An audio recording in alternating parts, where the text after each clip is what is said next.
Hello, hello, hello. How are you doing? Welcome, welcome. It's Tuesday. And we are back in Revanchol in Martinez, trying to get the gun back and all them other things after our smashing karaoke performance. Still in awe about that. How are you? Good to see you all. Hello, hello, hello, Phoenixer and Bernard and Elvira and Ermem and all of you. Yoo-hoo! I hope you're doing good. I hope you had a wonderful day so far. Everything is working alright-ish. And we can continue with some Disco Elysium and then later switching over to Eve. Right? Yeah, let's do that. Alright. So. Ooh. Let's see. What can we do? What can we do? What can we do?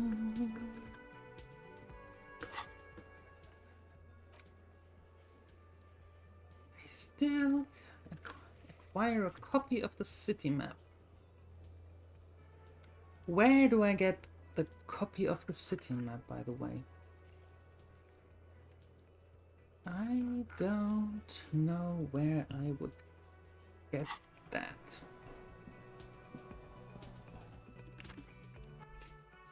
But we have to wait until 10 to actually get the the gun back. The gun would be good. Yep. Hey, Phoenix, 3-stream streak. Hello. Before it ends tomorrow? What do you mean? Why does it end tomorrow?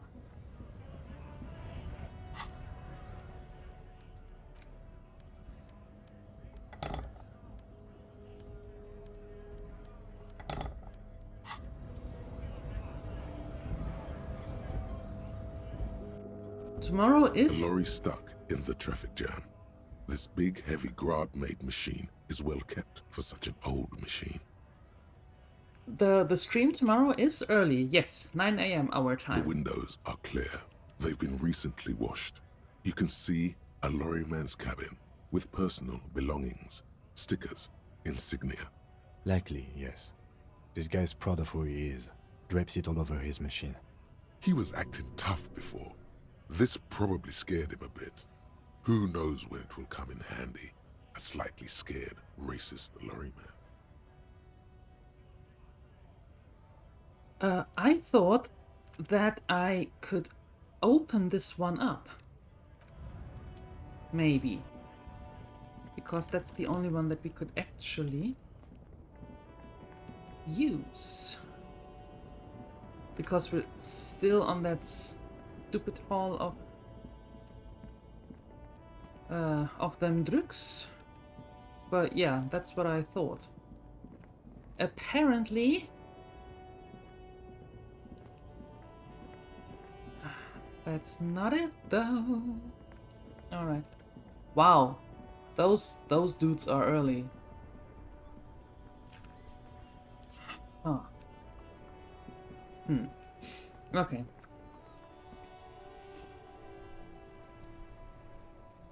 Pity. And the fish market at 22. Alright.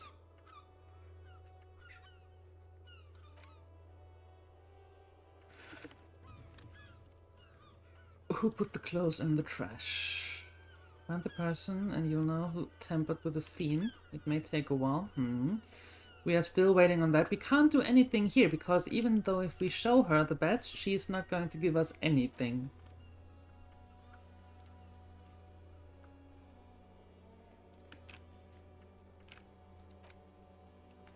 Keep searching for the caller. This may take some time. Okay. Explore the whirling secret passage.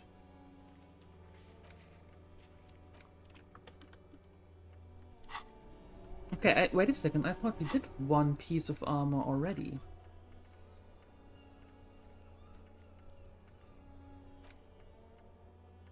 Didn't we have the helmet? I thought we had the helmet.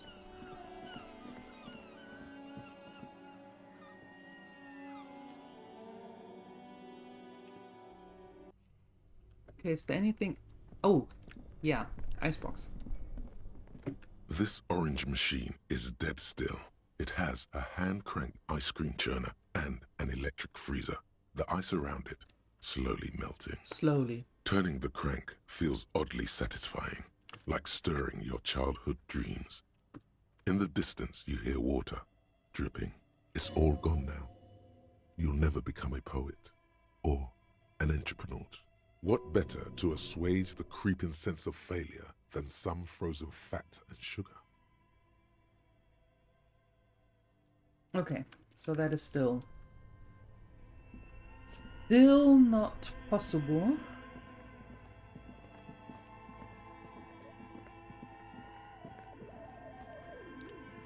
Anything new here? The bear's eyes are No.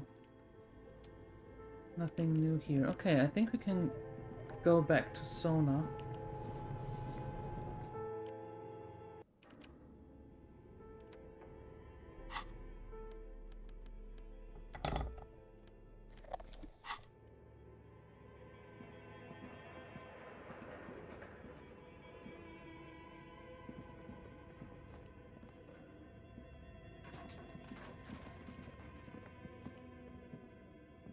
Wait, we never went here. An iron safety curtain curves before your eyes, folded like a bellows.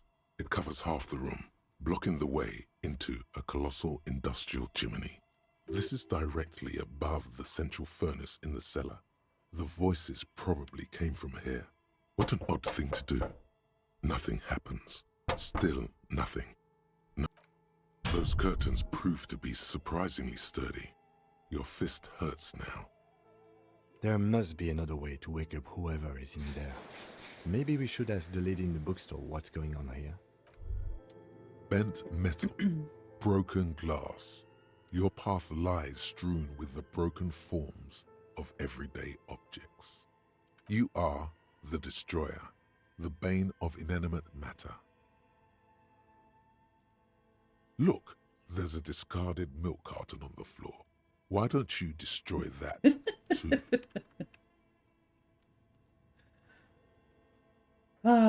You're right. That's definitely not the behavior of a destroyer at all. Yeah, That's we don't just have that. severe anger management problems and a disregard for property rights. We are not the destroying kind.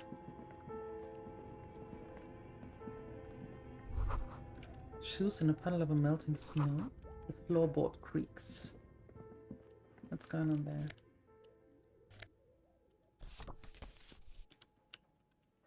What do we have?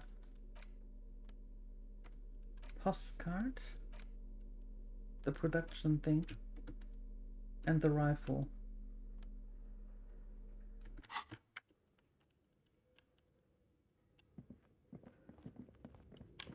As before, and this is direct. So let's go to the bookshop then and ask Plaisance.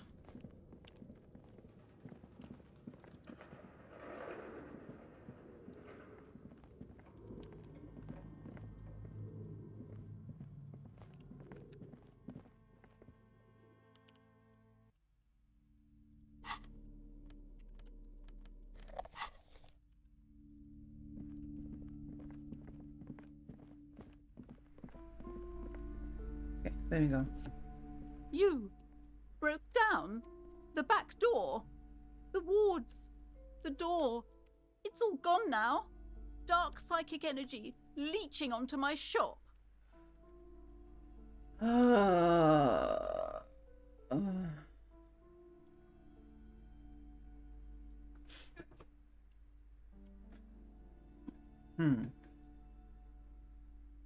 Sometimes it's necessary to resort to extreme measures? I suppose it's all over now. I guess there's no escape. Well, I flipped around. I can tell you what I saw. Okay, I'm willing to listen. We are set on the path. There's little else to do.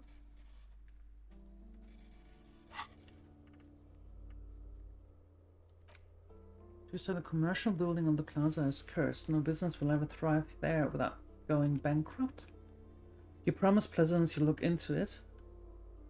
Enter the sealed door behind the bookstore and find what happened in the companies there. Yeah, that's what we did. But before we go on, did you encounter the malignant entity? Ah! The entity? No, I don't think so. Yes, the malignant entity that lives inside the chimney. It takes the shape of a woman, a witch probably. I've suspected that she knows more about the curse than she lets on ever since I first saw her. Option 3 was really good. What was option 3? I don't recall. You should activate Twitch integration and let you vote for the dialogue. We are never going to end this thing then.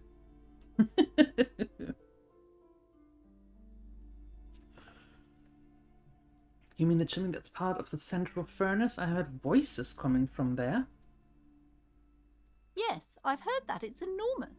She has barricaded herself behind some metal security curtains upstairs. God knows what she's doing there. Some unnatural magic, I assume. You should go find the entity and ask what happened to all the companies in the building. And do return to me after you've talked to it. I'm quite anxious to know what she has to say about the curse. Oh, the one that decomposing body. Right. Would have been interesting, maybe, yeah. I can see that. If you're really interested in cracking this mystery, then we should go back to the furnace. Maybe you could yell into it or something. Make some noise. You'll think of something. You always do. Oh. Despite his cool, the lieutenant's interested in solving this mystery, too. I had a few more questions about the curse. Okay, but please, only a few questions. You wouldn't want to disturb the spirits. Why didn't you just tell me right away it's the curse? It's not good to talk about the curse, not in detail. The negativism, it's dangerous. Talking about the void wraiths angers them. Such wraiths may prove a formidable enemy. Suit up. Have you sought help from anyone? Yes, I've contacted numerous parapsychologists. And even a pair of Simonese mediators. They provided me with the wards. She nods at the strange cage-like trinket on the curtains. The wards help to keep the doom at bay and protect us against the darkness that lies further in the building. Even though now I fear, it's not enough. Is your pendant part of the wards as well? Oh, this? No, it's a special Himian amulet, blessed by desert pygmy shamans, with a spell of compulsion. It's to compel people to buy books. And how is that working out for you? There are numerous spells cast throughout the store. I had the books anointed with a different inducement spell, for example. It's guaranteed to boost sales 15%. Desert pygmy shamans. That sounds like a rather questionable way to describe a group of people. What about the wards on the back door? Are these Simonese as well? Yes, the Simonese are very crafty and their wards are extremely powerful. Lesser wards simply won't do here. I had other questions. The woman before you scans the store, her shoulders rigid and tense. Every now and then, she nudges her glasses. Well, that's all I can say for now.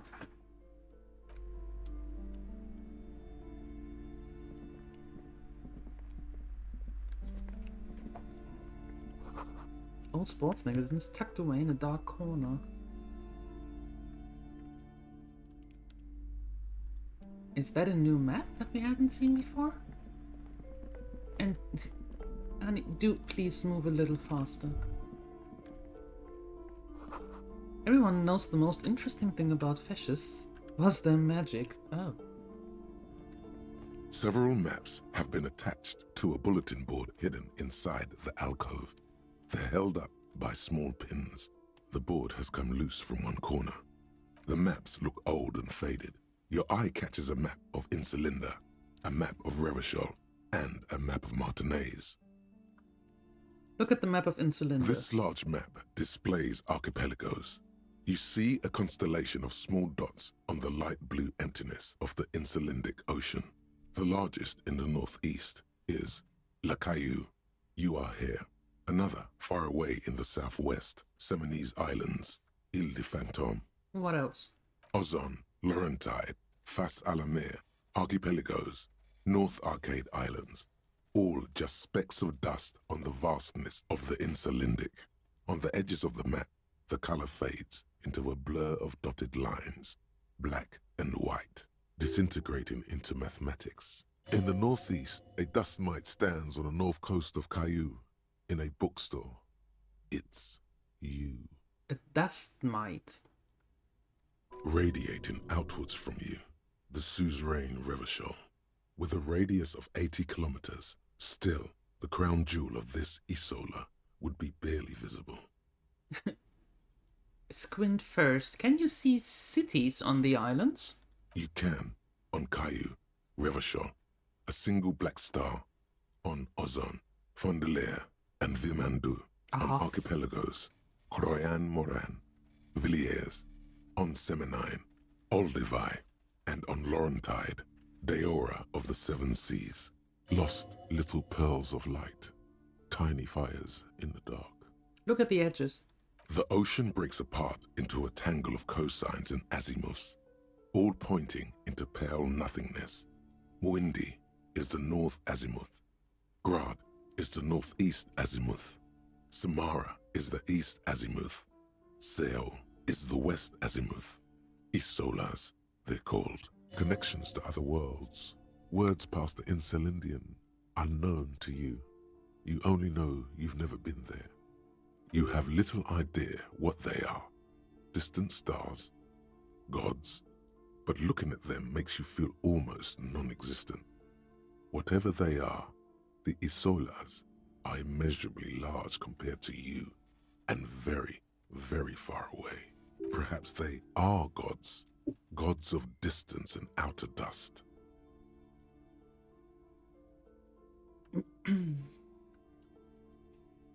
The north coast of a verdant island is shattered by the delta of a river. It is the River Esperance. Countless bridges put the shards back together, connecting city blocks to river islands. La Delta says a great artificial heart in the center, teeming with life forms and construction. Okay. To the east, rolling hillsides, Le Jardin, Stella Marie, the suburbs of Saint-Baptiste, swallowed up into the megacity. They sound rich to you. This is Revachol East. Hudon, it's somewhere to live. Not bad. Then there's Jamrock. It's bad. People shouldn't live there, but they do. Then Forberg. It's almost as bad, and much larger. Then Coal City. It's the worst. It's so small you can't even see it on the map. No, wait. There it is. North Okay, of we're going to buy that. The strip of coast next to the Greater Revachol Industrial Harbour. It looks downright despondent. It's almost Coal City, to be honest. No. This is somewhere to be. Okay. This is all you have. But it's still something. Let's go through It's not really a map. Martinez. It's a tourist thing. A picture postcard with built still. 48. It's Okay. detailed. Storky. Could be pretty useful. I'm sorry, officer. The map of Martinez is the only one available. The other two are not for sale anymore. And besides, you could scarcely afford them. They're quite valuable, though they might not look it. The map of Martinez is 90 cents, though. Why is the one of Martinez so cheap? That old thing. It's an out-of-date map of a tourist location that never was nor came to be. From when some design studio people tried to spruce the place up 4 or 5 years ago. They also renovated the horse statue, set up those coin-operated viewers, and designed the new street lamps. The place does not look like a successful tourist trap, does it? What happened then? They didn't get that far, for some reason. A shame the project never got going. Would be nice if someone fixed Martinez up. All these ruins are bad for business. Okay, I want to buy the map of Martinez. It's 90 cents. Well, not cents. 19 money. 90 money. Not reals. Always good to be informed of your surroundings.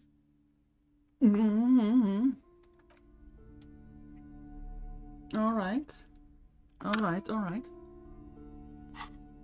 Let's see, now that we have the map. The worn map features the patchwork grid of the streets of Martinez, with directions to appropriately touristy locations. Year 48 resides on the upper right corner. Trace a path through the grid. Your finger moves through the various streets, across Rue de Saint-Ghislain and Rue Saint-Cypar, over Saint-Brun and Martinez North. Finally, coming to a halt on the spot where you are currently standing, although the map gives no such indication itself. For a more detailed view of the map, go to your journal and select the Map tab. We finally have the map. Perfect. About time, I'd say.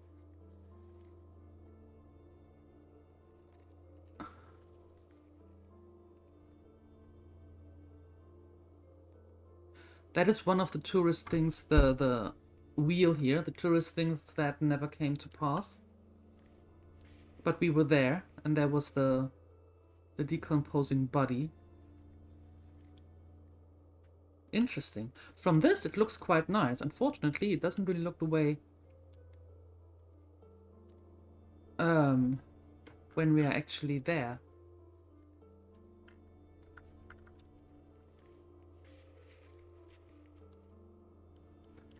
Okay.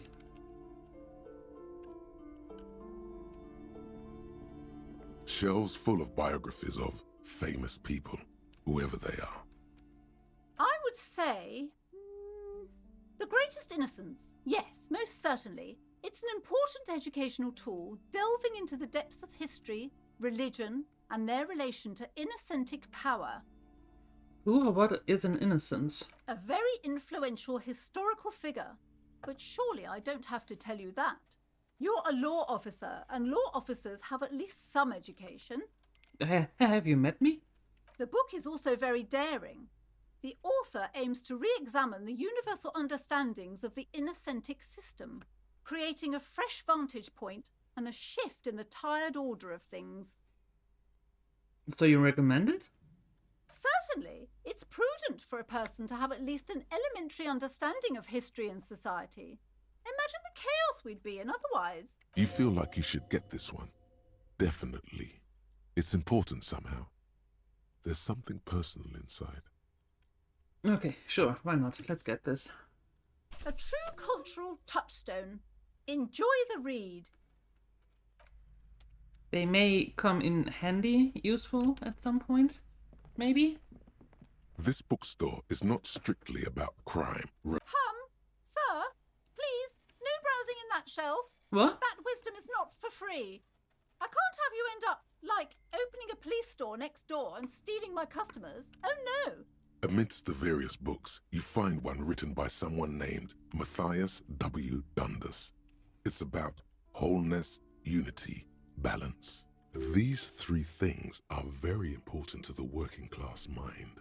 The point of the book, and many others on this shelf, is to give people medicinal advice in situations where they don't have access to paid health services. How does that work? It serves platitudes, while also telling everyone that traditional medicine, the kind people don't have access to, and which costs more than this book, is garbage, and would only give you cancer anyway. Oh. Without even curing your cold or anything. Wholeness, unity, balance, on the other hand, can basically take care of anything.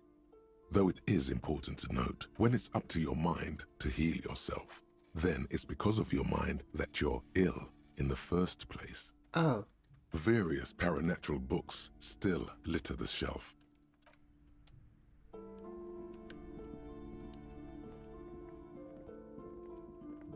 These shelves are overburdened with books from the same series. You see the name Dick Mullen over and over. A couple of spook novels hide amidst all the detective books. What's all this crime Thrilling fiction? tales of spycraft and daring do. Oh, crime, robberies, murders, even sexual crimes. We're fortunate to have Dick Mullen and his stories to sort all that out. You're a police officer, apparently. You should buy all of these. They really do teach a person how to be a proper detective. Oh, really? Crime fiction is a disgrace. Yes. And as if these books greatly overstate the excitement of police work, glossing over how long it takes to actually follow up on it. What's more, they completely ignore the psychological hardships of not a single mention of all the stress this work creates upon the officer's family. Detective fiction just doesn't tell the truth at all. Now, would you like a list of all the books found on the shelf? Oh god, no. Shelves filled to the brim with... Okay. Cool. Let's head back to the furnace, shall we? El Shenanigans or Ice Horanius. Hello. How are you?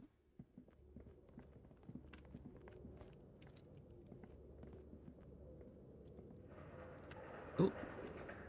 What? It's dark. Oh. And the flashlight works a lot better if you hold it in your hand. Yeah, totally obvious. Right. Now let's get to it. Yep. Some areas are... Yes. I just forgot. Calm down. Bernard! Hello. How nice of you, however, to actually remind me of these things.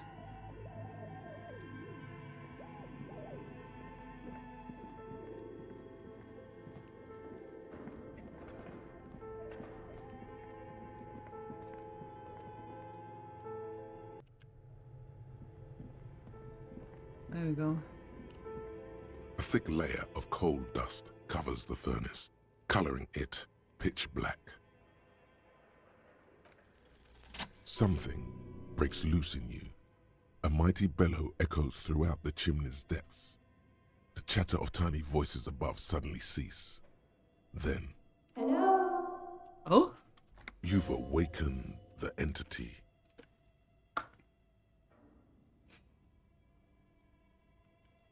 This is the police. Who's there?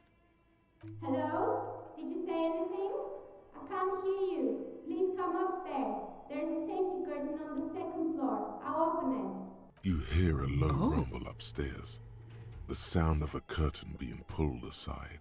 After you, officer. Okay. Hi, Siuni.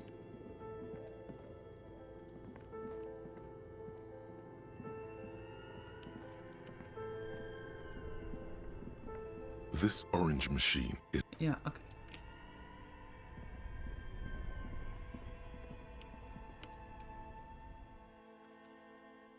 No.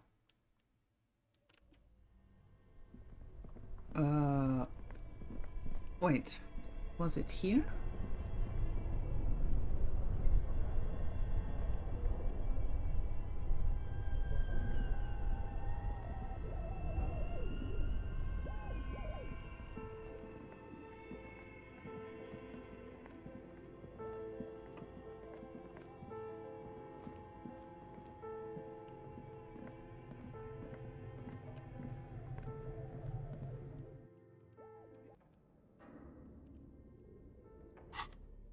I have the flashlight right here. Use it.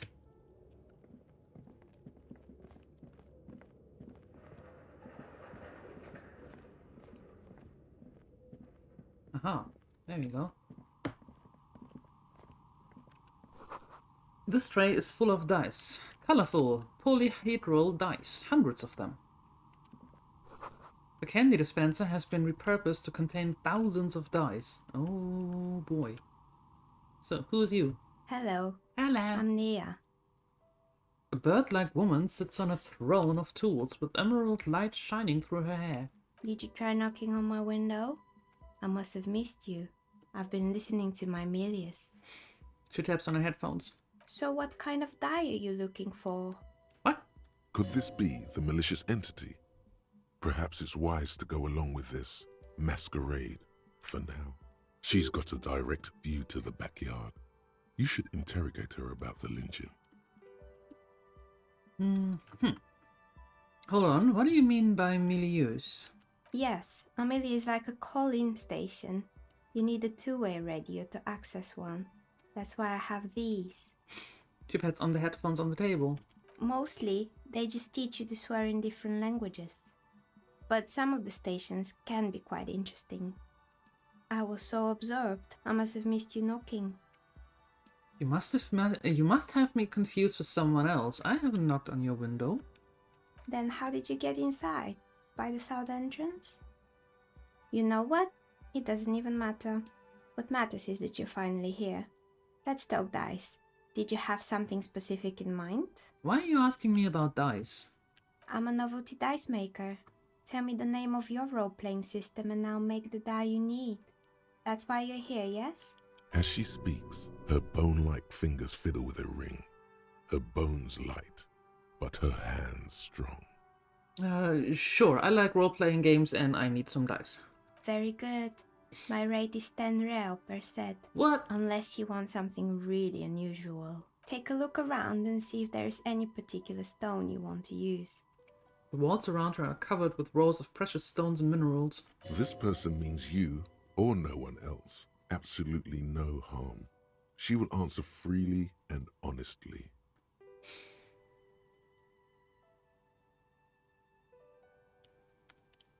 Okay, what do you know about the man who was lynched behind the whirling in racks? Nothing really. I didn't know him. Who cares about the dead body? We might be dealing with a malignant entity here. Get out of my face, I'm solving a murder here. The lieutenant looks at his notebook, then the woman under the large window. Your window looks directly onto the courtyard. You're saying you didn't see or hear anything unusual last Sunday evening? I'm sorry, detective, but as you know, I usually have my headphones on when I'm working. It shuts out most of the daily ruckus behind my window. What do you mean by the daily ruckus? Well, there's always something going on in the Whirling's backyard. She stops to try and come up with an example. During daytime, there are usually those kids. And lately, I've been seeing a lot of drunk workers hanging about. Must be because of the strike. She's not sorry to disappoint you. Informing on someone in a murder investigation would intrude upon her focused existence. But I never saw anyone during that fateful Sunday night, I'm afraid. And you never took your eyes off the work to look out of the window? I might have, but in this case, all I would have seen is my own reflection staring back from the darkness. It's really hard to make anything out in the yard when it's dark outside. Besides, I rarely get up to look out the window when I'm in the zone. Do you often work Sunday nights? It's an odd profession, making dice for people. But I like it, and I prefer doing this to sitting at home. I see. Thank you for your answers. She nods. Anything else, officer? Where are we anyway? What is this place? We're inside the chimney of an old central furnace. It's strange, I know. She looks at the ruddy bricks that make up the walls. Even though they have been repainted, there are still signs of coal-black soot here and there. But when I arrived here, all the other rooms were taken, so I had to build myself a makeshift home.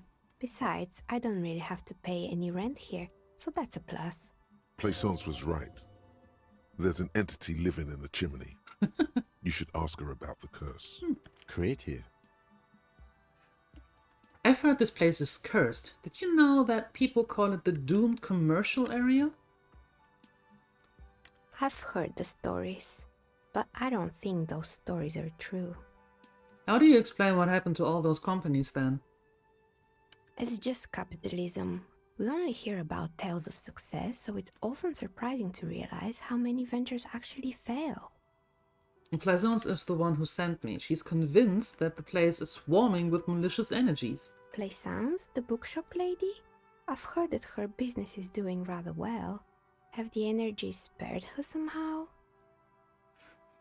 Hi, Zeniko. Hello.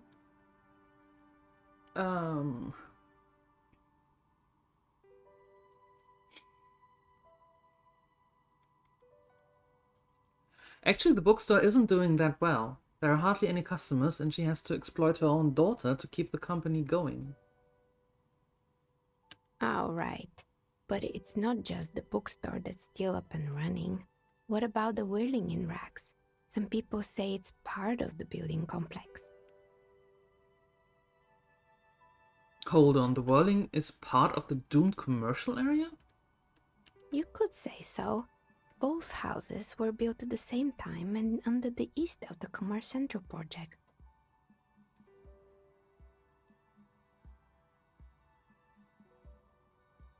Mm-hmm. No, the whirling isn't doing well either. The wages just took off, and customers have trouble paying bills. And then there is me. She sighs, looking at her messy work table. All kinds of tools lie there scattered, from knives to carving files to wire cutters. I've been here for 14 years, selling novelty dice to role-playing enthusiasts. Not exactly a million-real business idea, yet somehow I've survived despite the talk of malicious energies. Strange, isn't it? It's because she's in cahoots with the demons. Hey, Chaos! Hello! How is the prettiest face of Australia doing today?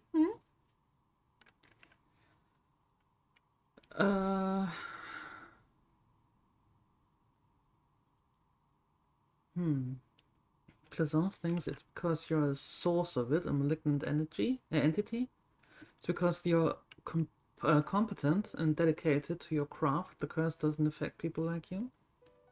The curse will get to you, I've no doubt about it. No, that's stupid. I will be the first to admit there are many inconsistencies in the so-called curse. I think the last one. I'll be the first to admit there are many inconsistencies to its so-called curse. I was just about to ask, what do you think? Do you think the curse is real? You doing good? Back to nice and chill weather? Oh? Wait, how come? You're still in... Wait a second. We are going into fall, that means you're going into spring. Oh. I see. The jig is up. The she-demon knows you've uncovered her true identity. What the hell are you talking about? Time has come to face the source. Fear not, for the forces of the universe are supporting you in this psychic quest. I think it still might be you that's causing this. Narrow your eyes very mysteriously. No. I'm starting to see that there is no curse, only business decisions and natural market fluctuations. Exactly. Truth is always so disappointingly mundane and boring. But I'm glad we got this sorted out. Anything else I can help you with today? Plaisance is not going to like what you have to tell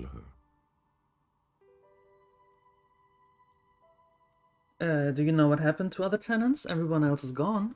More or less. Are you interested in anyone specific? Oh, quite a lot of them spring to mind. Jessica was 37 and now it's back to 20? Oh, that's a spring. Wow. Jeez. So which one do you like better? The 20? Hopefully? There used to be a hair salon here, right? Yes, I think it was called Androgynous Orlando or something similar. They weren't a big hit around here. Turns out that working class men don't like genderless haircuts. They're scared of that word. You wouldn't like it either. The others would laugh at you. I guess I'm a simple man. I don't really have any opinion on hairstyles. Me neither. I just wanted off my face. Yeah. What happened to the gym? It wasn't merely a gym, it was Artemitep's boxing club. A community project created to steer at-risk youth away from drugs and crime. Maybe that's what Kuno needs. A community-centric boxing club.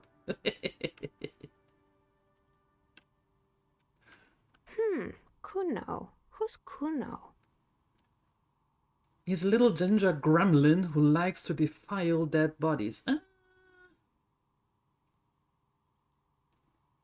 Well, kinda. Oh yes, you mean the kid with the sailor's mouth? Yes. Yes, I've heard him yelling profanities in the backyard. She looks out of the window. It's oddly quiet there at the moment. 100% the 20 degrees? Yeah, I'm with you right there. Mm-hmm.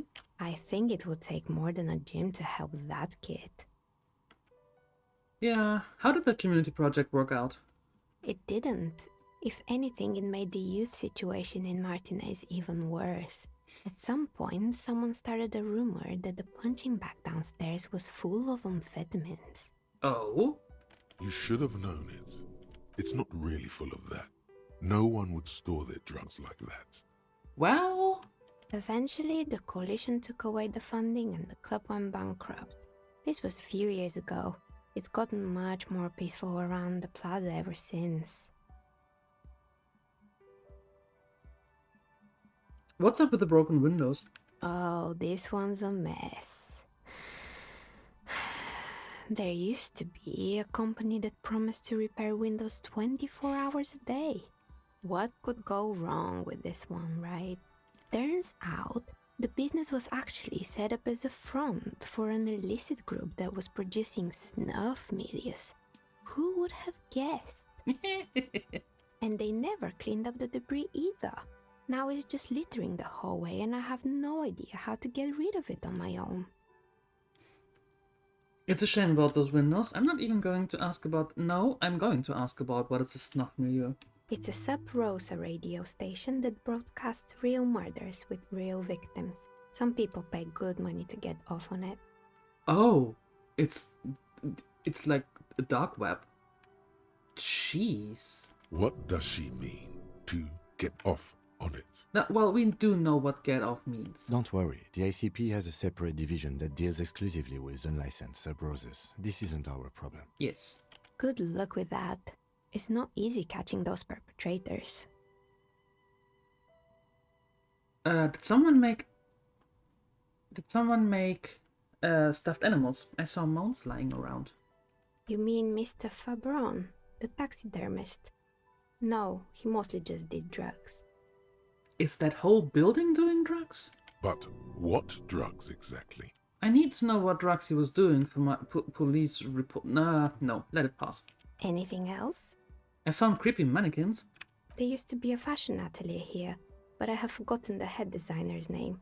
They were doing well for a couple of years, until the insect rights activists came. 20 degrees is still a bit too high, but much better than anything above it. Wait, don't you have a cold?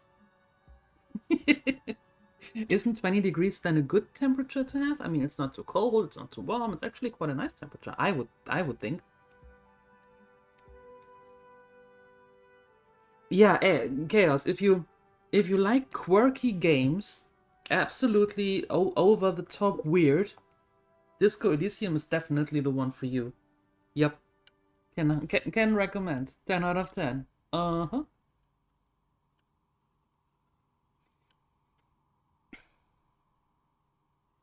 I didn't know how insects had any rights, or activists. Yeah, the atelier didn't know it either. They produced a certain collection that used chitin among the materials. Apparently chitin is made in the Occident, where it's extracted from beetle wings. And you know how all kinds of political movements are big in the Occident. The activists shut down the biggest chitin supplier, which of course caused the price to skyrocket. And, naturally, all the most fashionable tastemakers refused to be seen in chitin from then on. The atelier went bankrupt before they could finish the collection. Okay.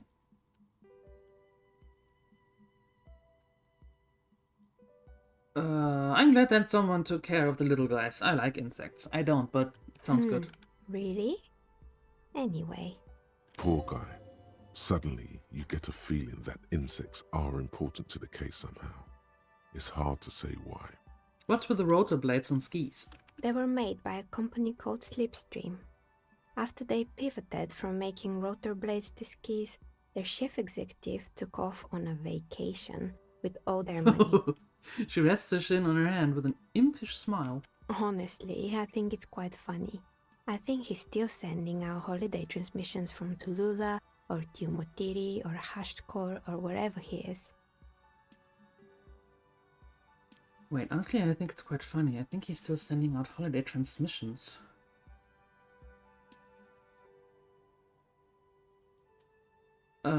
Interesting. What do these transmissions say? The usual, I imagine. That he's been thinking up all kinds of new business plans and can't wait to get started on them just as soon as he returns. Her smile widens before she sees the lieutenant's face behind you. Men like that are a curse. Yep. Sure, but Slipstream is history now. All their remaining assets got seized by the bailiffs in 47. I have no idea why those skis and blades are still lying around in the house. Not much use now, I guess. They were just props. Why return them? I found a strange machine. What machine are we talking about? Fortress Accident, the radio game studio. Ah, yeah. She closes her eyes and some remnant of a memory lights up her face. She liked them. They were an interesting bunch. We talked about role-playing systems every now and then. Once, I even saw two of them get into fisticuffs over Wirral. They certainly took their work very seriously, even if they seemed to be chronically liberal with their schedules. They had some kind of an accident with a backup copy, right? An accident? I wouldn't know anything about that. I just heard they ran out of money and couldn't get the project done on time. What went wrong? Well, I did hear them talking at times. She looks at the hallway as if she can still hear them chit-chat behind her curtains on a cigarette break. They seemed to believe they were historical individuals on some grand quest. From what I've seen so far, the project did look quite impressive. Yes, but when the money started to run out, they just began to complain a lot about capitalism. You know, how the markets are rigged to keep out new businesses and so on. In the end, they just didn't get it done. They didn't have enough willpower to produce something truly historic. And to show up to work on time. Oh. She's right. Showing up to work on time is important. Showing up to work on time is hard. No, scratch that. Showing up to work at all is difficult. Especially if you've been drinking. Who? Hi, Sammy! Hello! Hi, how are you doing? Thank you for bringing your folks over. Hello! How are you doing? What were you up to? Baldur's Gate 3? Monster Hunter World. Oh, I see. Nice. How'd it go? Tell me. Tell me. And thank you for the shout out, Phoenixer. Thank you. Showing up to work at all is difficult. No. You're right, they should have just tried harder. They had everything needed to succeed. They didn't have money, though.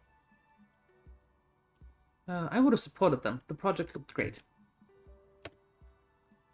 Not the wisest decision. You would have lost all your savings. Oh. She tosses a pair of dice on the table. One of them stops near the edge of the metallic desk. The result is 1 Oh. on a 20-sided die. Natural 1. Sounds like a roll that I would have done. The dice is black and filled with little silvery flakes, like snowfall. You spanking monsters just got into the expansion content Iceborne. Oh. I do have Monster Hunter World, but Anything I've else? never really gotten into that so far. So how is it treating you? How do you like it? There was a terrifying taxidermied bear in the cellar. That's the fridge, and I actually like that fridge. Oh boy, the fabled Revershow ICT. You're in for a treat here. She smiles and leans closer, hands on her knees like a stand-up comedian ready to tell a story. The place was owned by two guys who had some rather innovative ideas about marketing. The bear was one of them. Now ask me about their other ideas. Alright, what about the other ideas? There was really just one. Ugh. And it involved picking out the prettiest girls in the neighborhood and paying them 20 cents per hour to man the booth. And by man the booth, I mean slump behind the counter with a face that could maim you if you ever dared to disturb their bored magazine browsing. She leans back, disapproving. Sounds like she really didn't like those girls. Obviously. Fritte does the same thing. I know a girl just like that. She works at Fritte as a cashier and she's not particularly friendly. Employing silky teenage girls is a widespread practice, yes. Unfortunately, they always come in packs. I'm talking about acne-ridden girlfriends and gorilla-like boyfriends loitering near the shop. At least that's what happened with Ravashow ICT. It's a fun game. Maybe you would like to try it in the future. I actually install it every now and then and play a little bit, and then it just sits for several weeks and I uninstall it again. But maybe at some point I will get into it. How's the stream so far? It's been fun. Disco Elysium, a turn-based strategy game. Disco Elysium is a very, very, very weird game. Your choices matter, your answers matter, and you progress through the story with, I think in the end it has 6 different endings. And each and every choice that you do decides how the ending is. And it's very weird because you have several suggestions in your head that are constantly talking and influencing you. So it's more than I thought it would be, to be honest. It's a cool one. And they already had the bear. She closes her eyes as if remembering something painful. What about the bear? The bear. Just like Twitch said in my head? Yes. Exactly like that. It is interesting, Sammy. It is. Didn't work out? Of course not. The bear was terrifying. No one wants ice cream guarded by a hostile apex predator. To make matters worse, the fridge didn't work too well either, and half the ice cream came out malformed and partially melted. Oh, that's not good. Eventually, Ravashow ICT lost the price war to its rival, Glacé 5000. Glacé 5000 sold caramel sundaes for only 5 cents a piece, out of regular fridges.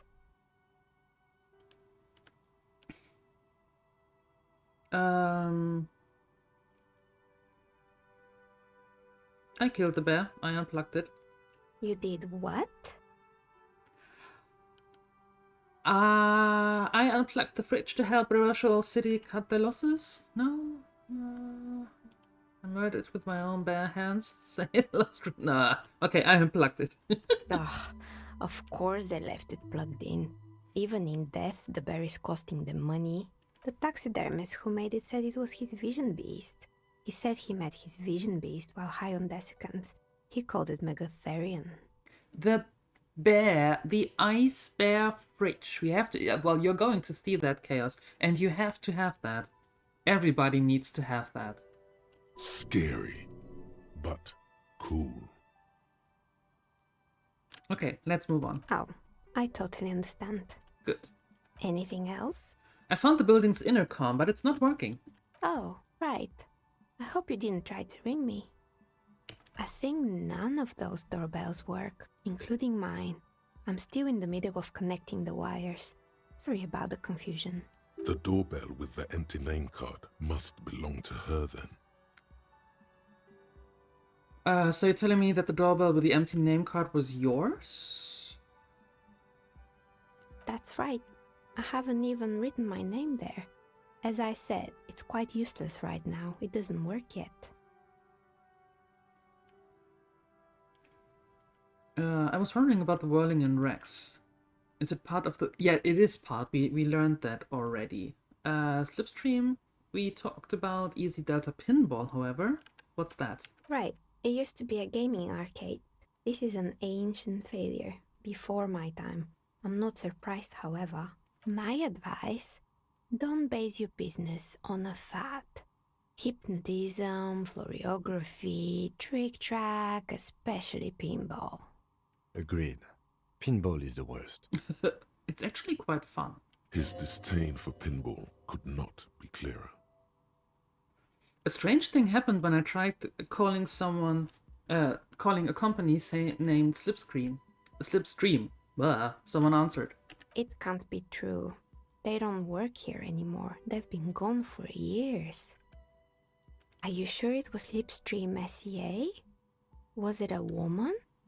Maybe it was Plaisance from the bookstore. No, she said she was from Tricentennial Electrics. Tricentennial Electrics? That one. There's a moment before she recognized the name. It used to be a major electric company 100 years ago. Are you sure it wasn't just some kids playing a prank on you? No, it was something else. It was eerie. It was something eerie because I was talking to her. Pranks can be eerie. No, she looks at it, she's still convinced it's nothing to be worried about. Oh, the kids these days. We were just one of them, and now they're terrorizing us. No solidarity. Actually, the Slipstream CSA mystery might be a recording. I called again later and got exactly the same message. Why would Slipstream SCA have a 100-year-old recording as their doorbell message? Doesn't make any sense. I'm still convinced it was nothing more than some elaborate prank. My money is on electrical anomaly. I've heard of these, especially in an old building like this. Okay, I have a few more questions about the building. Sure, I'm listening.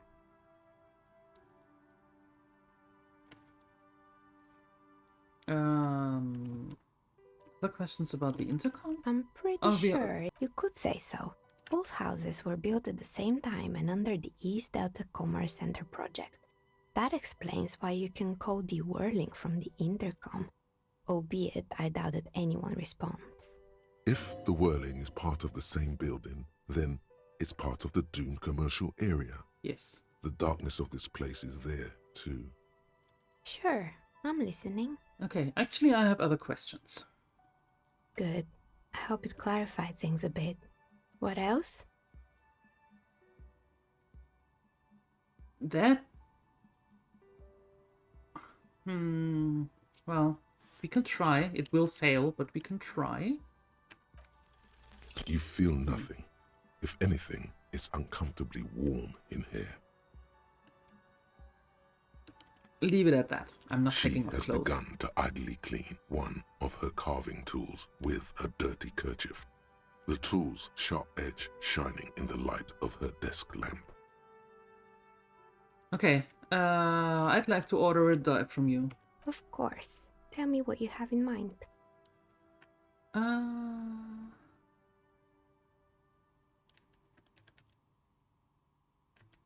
I'm looking for something to help with my work? I think I have just the right one for you. She opens the top drawer of her work desk and takes something out. 2 polyhedrons, red and blue, are cradled in her palm. Police colors. Because I'm a police officer, right? Not the most original, I know. But sometimes the obvious choice is obvious because it's best. Here, catch. They're a gift from me. A beautiful woman tossing you a gift. Whatever you do, don't overthink it. I have horrible hand-eye coordination, I just realize. You overthink it. Your hands can't agree what to do, and the 2 dice drop to the floor and scatter in opposite directions, like pearls from a broken string. The blue one disappears down the pit in the center of the room. Ah, down the drain, like your career. Hey! I apologize, officer. That comment was unnecessary. Pick up the red die. That one is made of bloodstone with a lapis lazuli inlay. The other one was the inverse. They were a set, you see, but now the set is broken. Oh no! It's a shame. They might have brought you luck. You definitely need luck in Martinez. She closes her desk drawer. Is she pitying you? Good God, she's pitying you. Now, was there anything else? Do I have more questions about listening. this building? No. Good. Okay. I hope it clarified things a bit. Yes. So we have that one.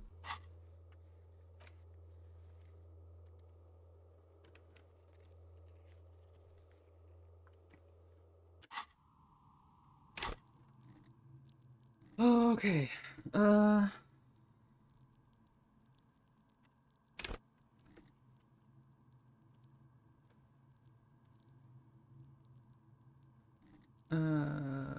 No, wait. What do I need to... where is perception? I would like... there.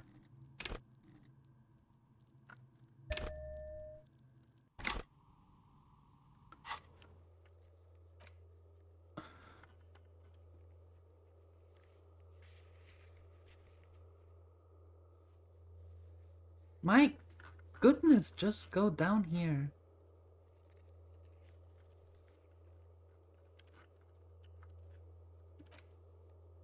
Report back to Plaisance about your findings. Okay, let's go.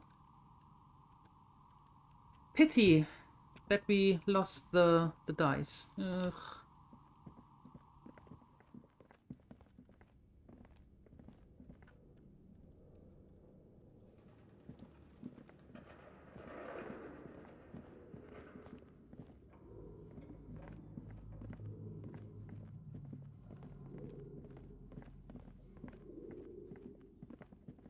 Oh, no, wait. I have to show you the bear.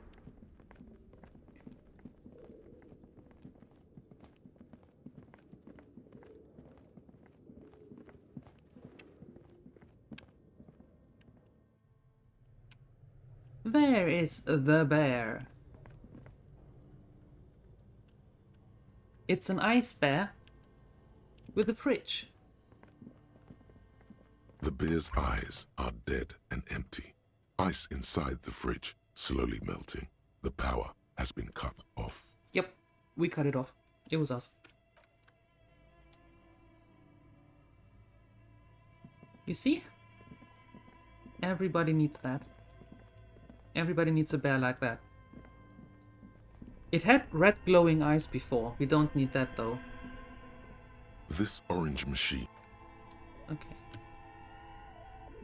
Plaisance. We need to talk.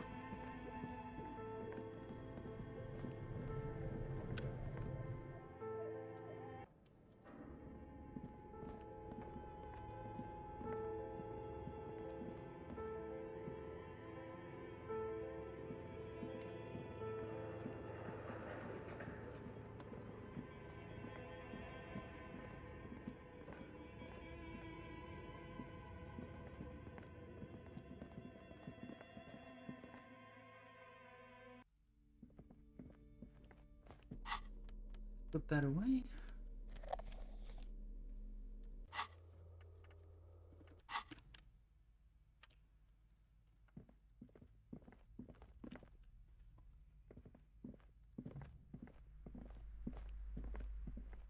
What have you found? And also, do buy the books. There may be teachings in them. I talked to the entity you told me about. Her name is Niha, and she's a novelty dice maker. A novelty dice maker? Well, spit it out. Why does she need the dice? For some kind of sorcery? Sometimes they use the ankle bones of sheep. She's not a sorceress or some malicious entity. She's a businesswoman like you. I don't understand. If it's not her, then where is the source of the doom? How did she explain the curse? Before you say anything, ask yourself, is the woman really able to withstand the truth? The narrative she's built herself, it does need tearing down. Just don't say you don't have any answer yet. The uncertainty is killing her. You've come this far, you know how to end it. There is an entity behind the entity. Okay.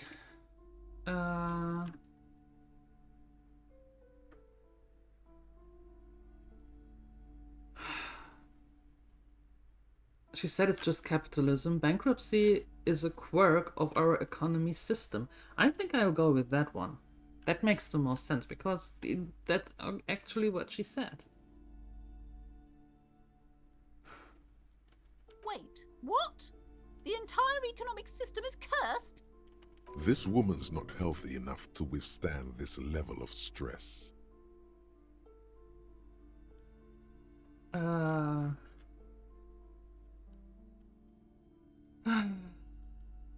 We live in a precarious world. Nothing ever turns out right. You need to get used to chaos.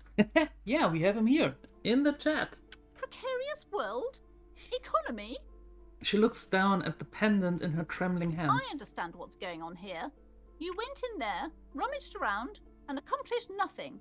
And now you're telling me these intellectual things to cover up for it. It's okay.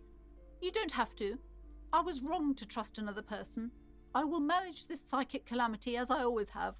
Alone. On my own. Oh boy. As she has to, every day. Maybe you were wrong. She's endured for at least 4 decades in this world. Thank you for nothing. Please, do buy some books, or be on your way. Wow. Total psychic collapse between you two right now. Yep. There was never any other way this could have gone. She's just too far gone into her own mind. Yes. I am sorry we had to disappoint you, ma'am. Can we go now?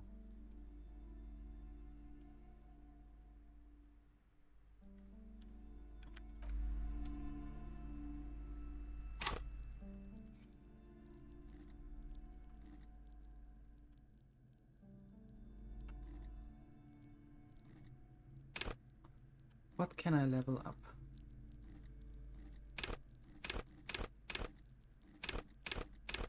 Wait, didn't it say level up?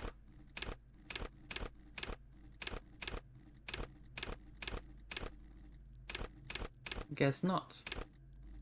Nope. Alright. Take one. Wait a second, what do I have to do?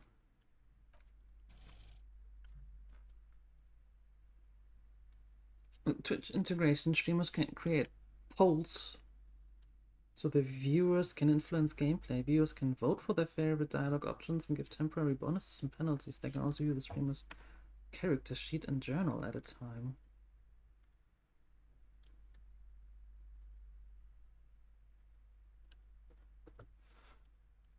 Let's see.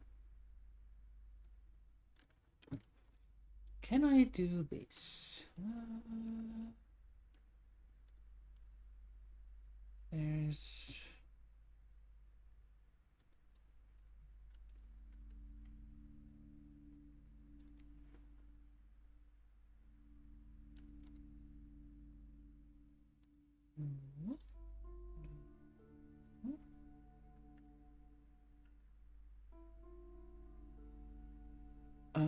channel.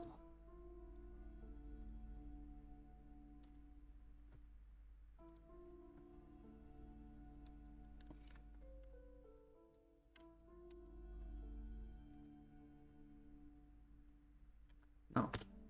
What is the token? Wait a second. Let me check if I can actually do that.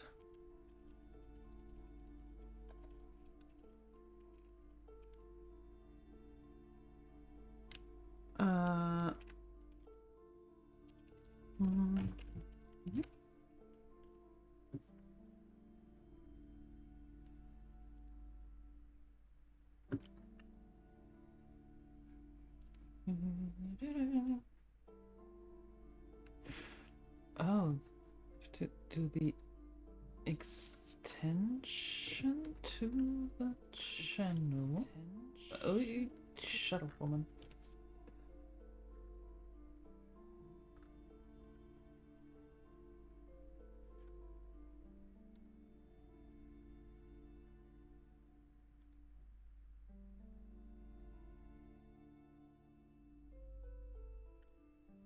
Extension for games.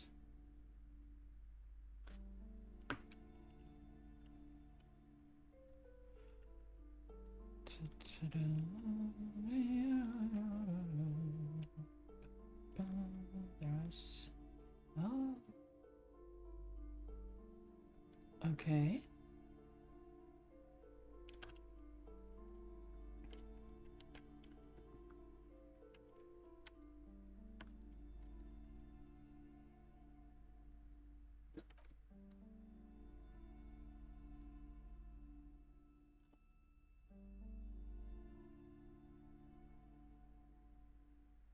The phone's actual across the phone game benefit.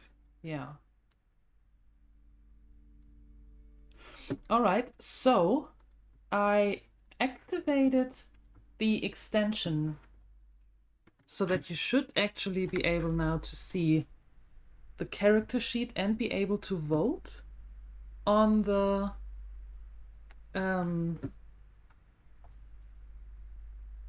dialogues. Right? Hello again, esteemed officer, Let- and welcome to Crime, Romance, and Biographies of Famous People. Let's see if it works. You should be able, if you click that extension, to actually be able to vote. You have always 15 seconds. And you might have to refresh the stream. Okay.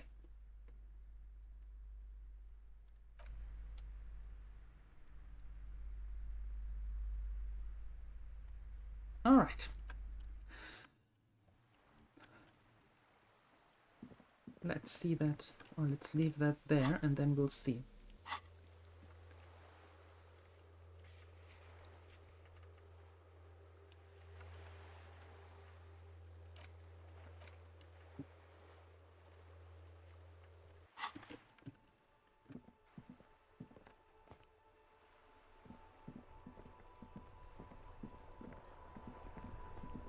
Okay, I think actually I do want to pass some time now, because we need to wait until, well, until 10 to go to the fish market to buy our very own gun back. Or get it back. Which hopefully doesn't take too much. Scribble between the thighs of the page 3 girl, Lorraine Judisco.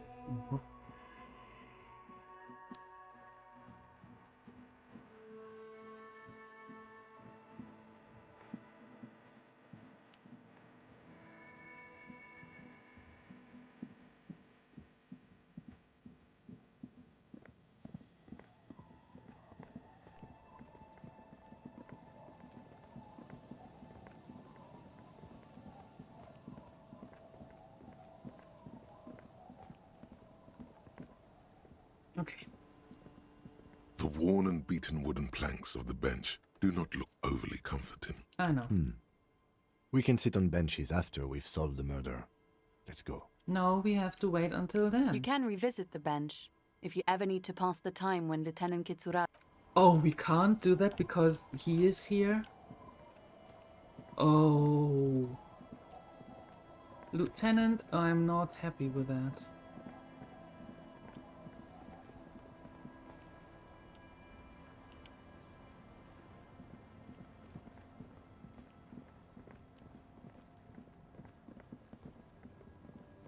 Okay, well then let's go to Sona. Maybe we helped her a little bit out now with the project. Don't know if we did though. Ooh. Same address the lead programmer of Fortress Accident was looking for.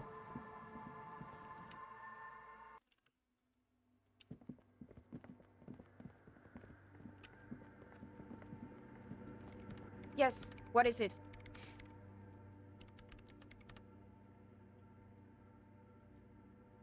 Okay, so do you want to try it? There you go. If you have the extension now on the screen, you can actually vote.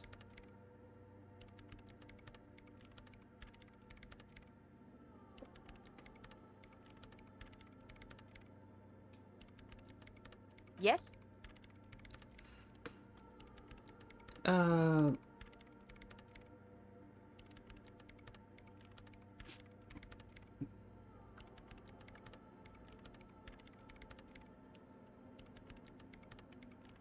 It is 15 seconds. I don't think that I can change that.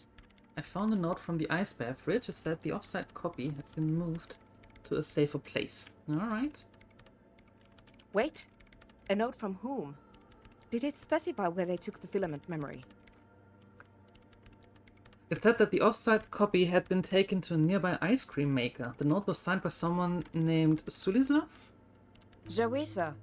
Of course. Our project lead, Sulisław Jawiza. God, he was always so hell-bent on keeping the copy somewhere safe.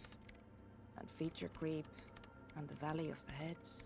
Like it would have made a difference. The offside copy was perfectly safe when the data loss happened. That data loss was anomalous. And the heads... I won't even get into the heads. Millions of them. Go find that copy from that ice cream maker, will you? Thanks. Okay.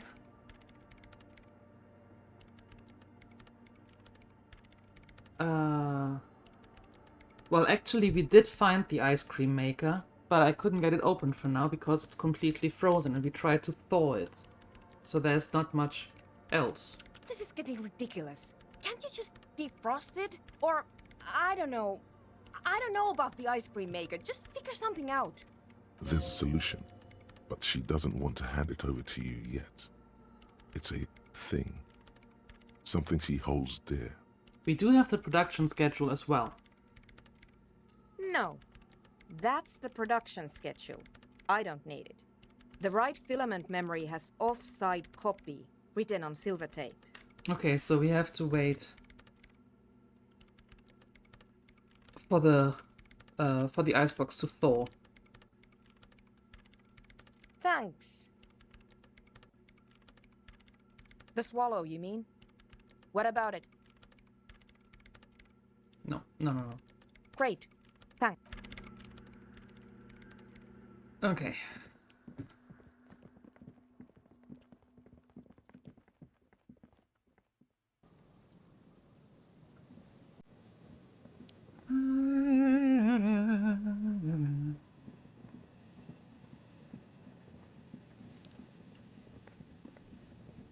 Is there anything here that I missed? Because now we just have to wait.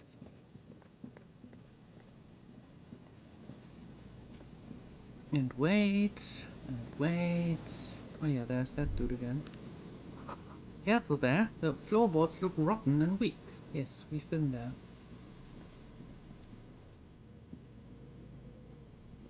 Does he have anything new though?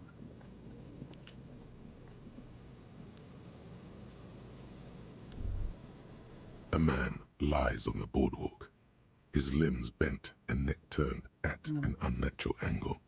Right next to him is an empty bottle of spirits. In his cramped hand, a chewing gum wrapper. Okay. We don't have anything else. Oh, that's the only part of the game that is a little bit... because sometimes you have to wait and you can't really do something.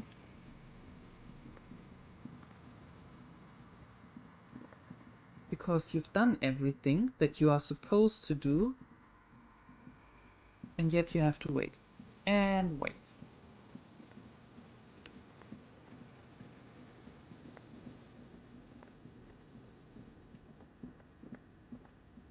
Have I done fishing? No, I haven't. No.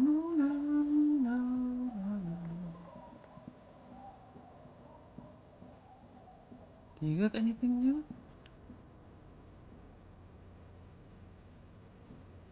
Hi, the sea's gonna calm down soon. I can feel it. The wind is turning southeast.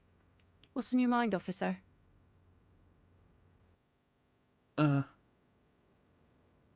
No, she doesn't have anything new.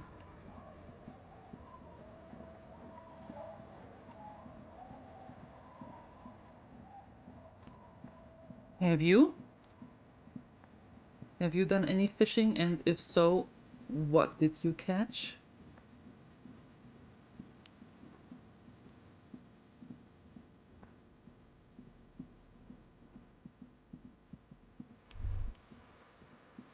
This is it, the scene of the party.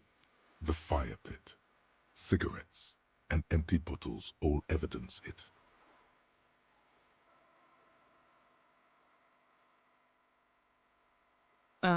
Hold up, don't you mean the scene of the crime? Not as such. I'm talking about what came after the party scene. Yeah, sure does look like a lot of folks partied here. Aha. The ice just off the coast crackles, shifting.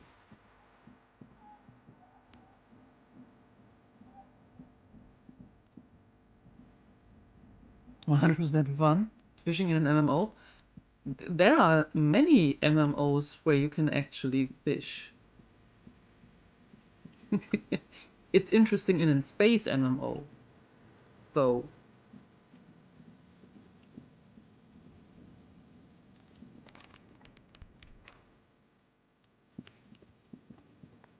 Yeah, that's the thing. Fishing in space. That's the thing.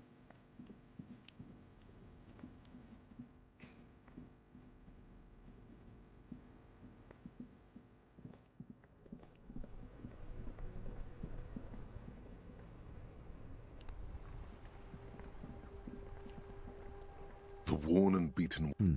You can revisit. Yeah, okay. Oh wait, can I call in and tell them that I found the badge? Maybe? Inside, you see a set of steering levers, a radio microphone, a pull-out toolbox, and the soft glow of the fuel preheater gauge. Pick up the radio again. This is Precinct 57. How may I assist you? Alice, connect me to the 41st again? Just a moment, officer. 10-4, come in, officer. Over. I'm happy to report that I have found my badge, Jules. 10-4, sir, glad to hear that. I'll write down that there is no need to issue a new one to you then. Over. Feels good to get that off your Yes. chest, right? Celebration with beer? And call with the 41st? Roger that, 10-10, over and out. Yes, let's see if we can talk to This Sylvie is again, Precinct though. 57. How may I assist you? Sylvie is the former waitress? Just a second, officer. We must be in Entropic's tunnel. Sylvie Malaika on the line for you, officer. Yes, hello? Hey Sylvie, it's the police again. Oh, great. What else do you need, detective? Are you talking to me again now? Why quit your job at the Whirling? Why? You mean, why did I leave the bar? Honestly, I'm not really comfortable discussing it with you, sir. Okay, so Why not? there's nothing else. Why aren't you, though? Let's just say I left because I needed to get away from someone. Get away from whom? You know whom. You think you hear a sliver of accusation in her words. Don't be paranoid. She's obviously talking about someone else, not you. You mean me? Needed to get away from me? Those are all the options that we didn't use before. I really don't want to talk about this. Let's just forget about this, okay? Maybe, I don't know. I just know I have to take some time off right now.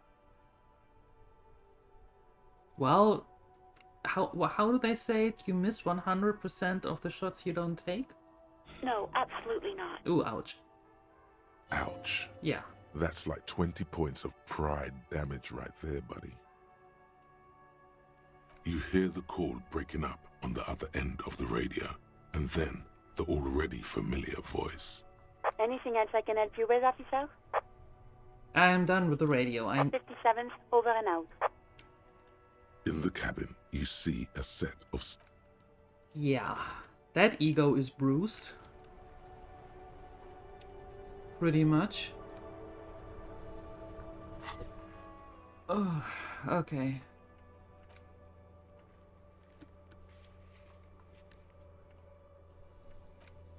I have to wait. You promised to help Sona with a project before the Ravers can move in, so we have to wait. We have to wait for this thing, for this freezer to thaw, so we can get the thing for Sona, so we can help Sona move on, and then we can talk to her again about a compromise with the Ravers. So that is all locked up for now. Talk to Titus and establish authority in the Hardy Boy's eyes. How do I do that? That sounds interesting, and I look very authorical with the hat and my boots and such. There you go. Looks like the circus left town, but the clowns are still here. Hey! I am bruised already. That's still locked. Put skill points in authority to open this white shack. How many points in authority do I need? Where is authority? There.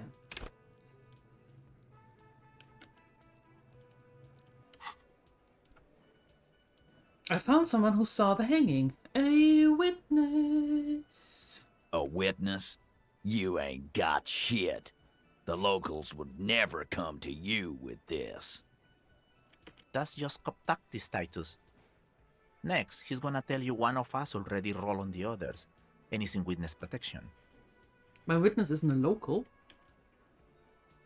Well, let's hear it then. Who is your mystery fella?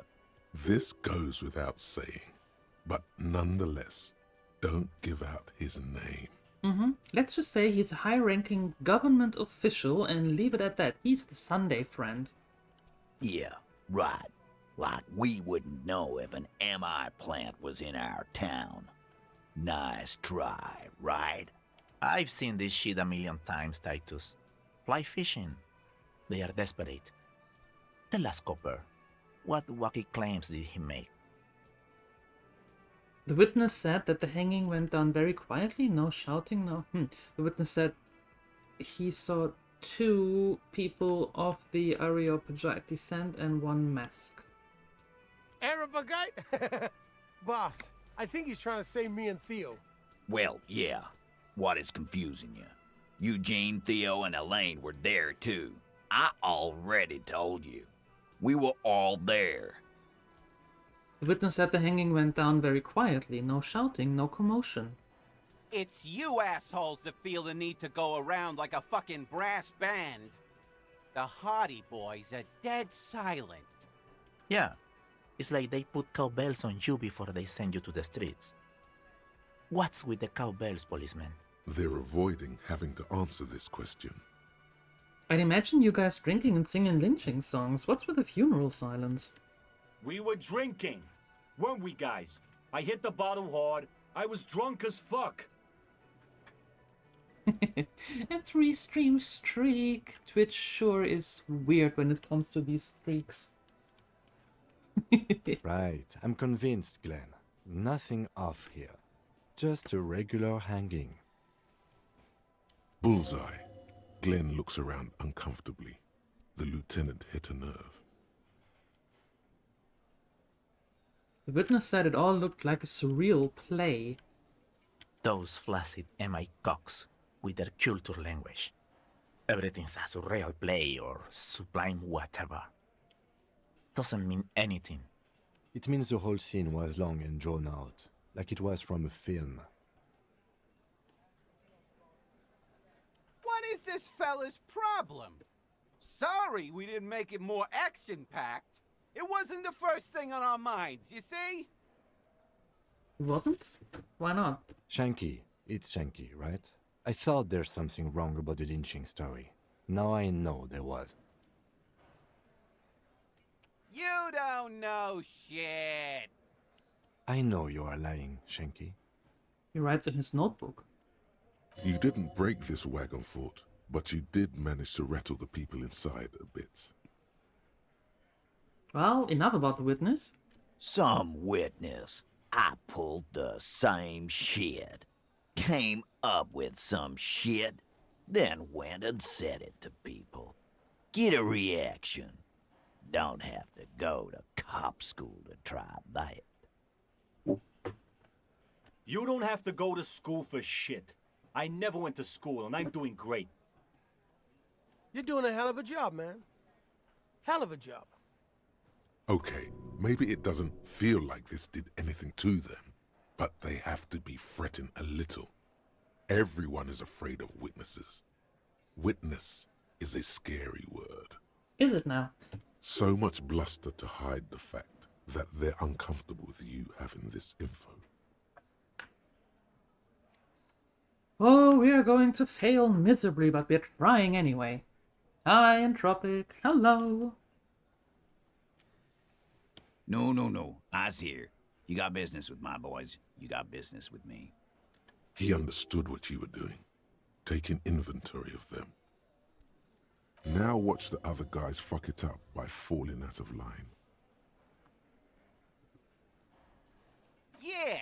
You fuck with the Hardy boys, you fuck with Titus Hardy! 20 stream streak, you can retire now? Oh? Yes, falling out of line to please him. This is the best kind. And now this guy is going to... Relax, Dennis. No one is fucking you yet. Says the 40-something man over the corner with a plectrum hanging from his neck. use it to take a dig at his friend. Floodgates open. Yeah, Dennis, calm down. No one's fucking you, you stupid fuck.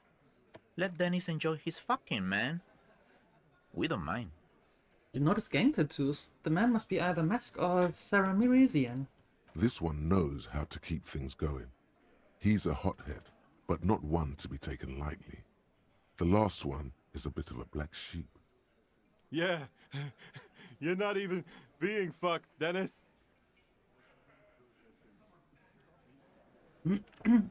Hi, Sinister. Good afternoon. Hello, hello. Thank you for the lurk. And Entropic, thank you for the 20 stream streak. Thank you. Thank you, thank you, thank you. Easy, fellas. We got company. Let's see what brings the cop around. Too late. You already got a pretty good picture of these guys. You can use this. Oh, what can I use it for? You could take another look at the tracks in the yard. See if they fit with the characters here. It could be incriminating. It could. And I could try to very much gain authority, which would not happen, but hey. This time it's going to work. You already ruled out the first bad option that didn't. Okay. Folks, you have 15 seconds to choose an option.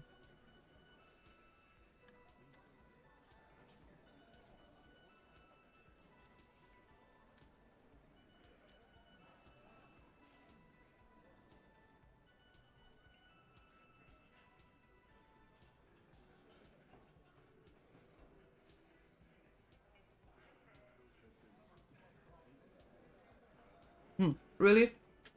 Need the gun? I can't shoot anybody. Why? This is not what he thinks it is.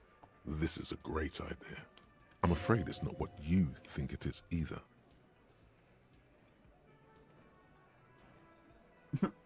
Okay.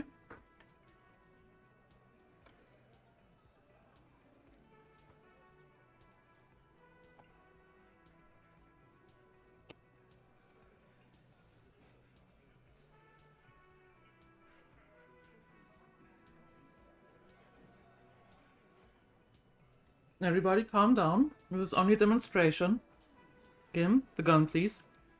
You folks do realize that I have put nothing in violence, right? What in the name of fuck are you doing? Getting my behind whooped, it seems. But I don't want to give you my gun. The fuck is happening, Titus? What are they whispering about? Easy, Shanks. I want to see where this is going. Me too.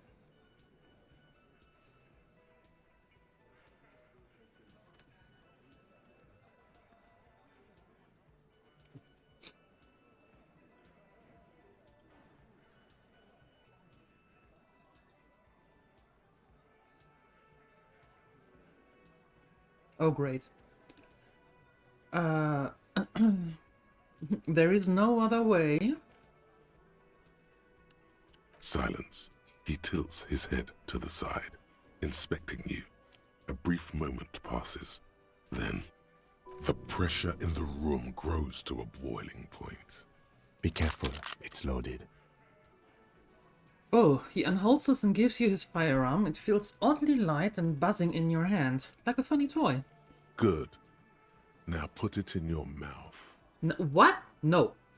I am not going to give that choice to you folks. No. But I want to point it at them. Well, so, behold the, No. I want to point it at them. Quit your whining. Everyone knows how to do that. You're a special man. You're going to point it at yourself. No. Go ahead. Show them. They couldn't care less. What are you doing? I have no idea. Gremlins made me do it. Genuine panic flies across the lieutenant's face. Fellas, you getting any of this?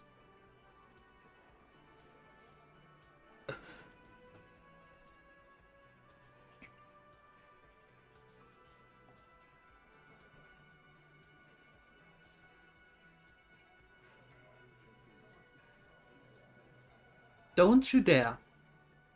Just saying, don't you dare.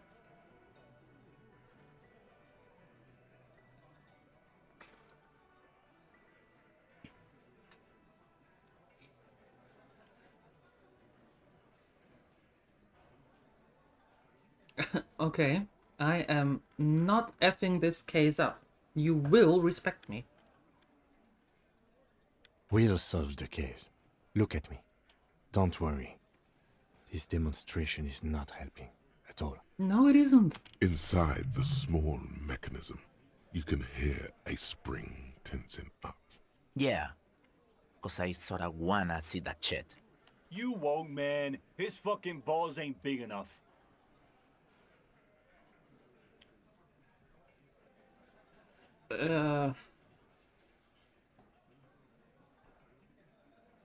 Okay, you will never forget what happens in 5 seconds if you don't respect me. I don't trust you. I don't trust you. You will pull number 5. And I don't do that. Fellas, the cop is really threatening to off himself. This is insane. No, that is not what is happening. This show is unnecessary. Give me my gun, now. He's desperately trying to offer a counter-narrative. There is none.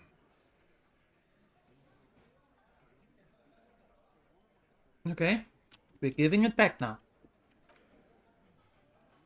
Thank you. Nothing to worry about here, people. My partner likes to play these jokes. He's what you call dark. He is infinitely grateful to have that gun back on his belt right now. Dark? What the fuck was that, you carnies? We haven't seen RCM in 4 years, and this shows up? I knew he wasn't gonna do it, though. I knew he'd pussy out. No. I still have my money on him. Sooner or later, he has that look. That look? Oh boy.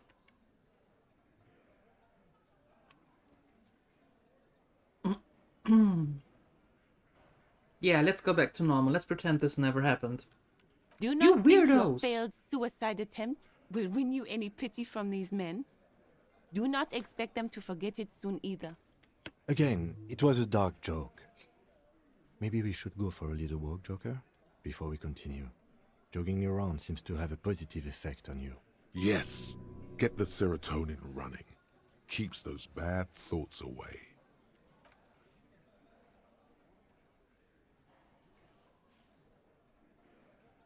Okay, so I have no idea who voted for this, but the thing is, we need to solve this murder of the guy who was hanging there. I'm not sure that we're going to get anything out of them this way. What are you doing, you weirdos? Sounds like you're the suicide cop. Yeah. With his finger on the eject button, ready to let go of this life. But guess what? Can I override a vote, or is it actually selected? No, I can override it. You idiot. You've got the bullet, but no gun. What is this? You're not ready to die. This is garbage. It would be the honorable thing to do. It would really show them. Show her, too.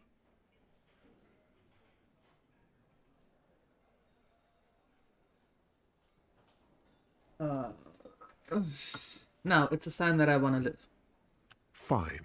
Keep up the charade another day. Yep. This could have been so liberating, but you cling to the case, to your partner, to the world. It's pitiful. It's not.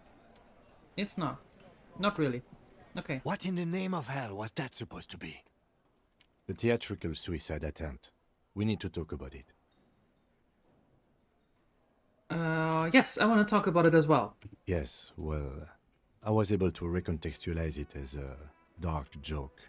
I will not be able to recontextualize it the next time. I understand you sometimes employ extreme interrogation tactics, but I want you to understand that was too extreme. We can't have RCM officers going around putting guns in their mouths. We can't afford to have that image. Few institutions can.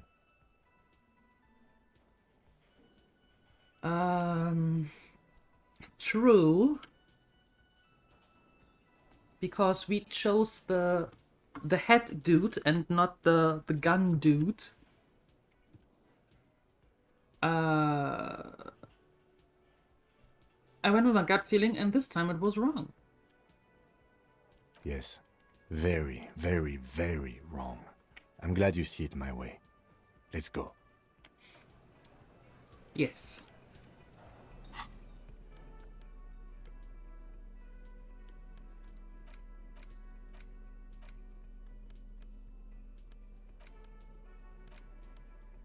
The Greatest Innocence by João Paulo Salomão Lopes de Fuego. The book is large and heavy. Browsing through the various chapters, you try your best to understand the ceaseless overflow, the sprawl of names, dates, places, events historical.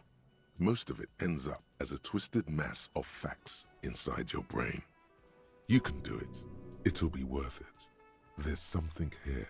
Your educational survey is done. Did you catch any of that? No. No. Oh well, it's pop quiz time. Let's see what you've learned. This might take a few minutes. You ready? Oh god, no, let me out of here. Disappointing. Yes. You'll never get anywhere with that attitude. Okay, put the book away. Screw you. Oh, okay, we still have to wait. Like, really wait. Who are you? Can I open this one? Oh, wait a second.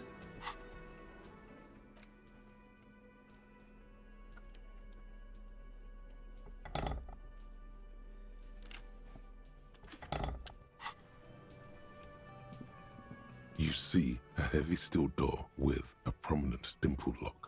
It's paint. The door does not budge. The cobalt blue surface feels rough to touch. The stainless steel door is flush with its frame on every side. The door does not. Okay, nothing. Taco Bell soon. Oh, I see. Nice.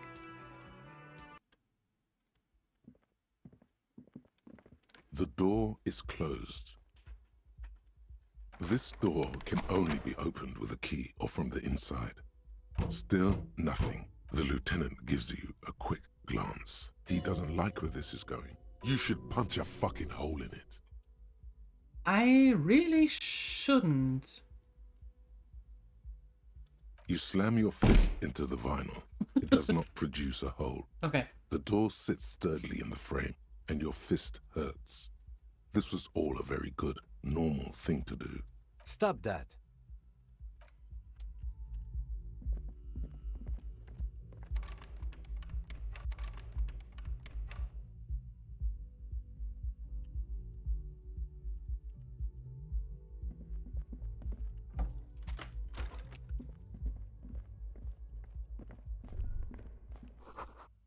Words fail to describe how rank it smells in here.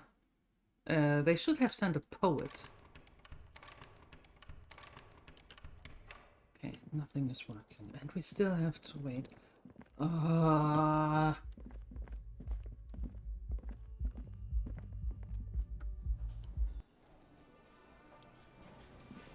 My goodness! This waiting. Okay, let's see. Maybe by now, finally, that thing has thought. Have you thought? Can I finally pry you open? This orange machine is dead still. It has a hand-crank ice cream churner and an electric freezer. The ice around it slowly melting.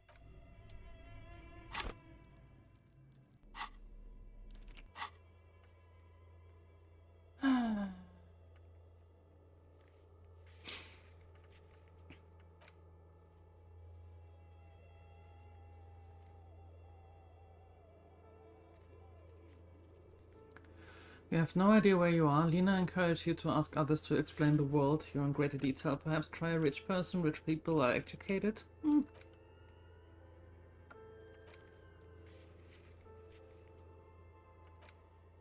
Ask around about tattoos' possible meaning. Who could I ask for those tattoos?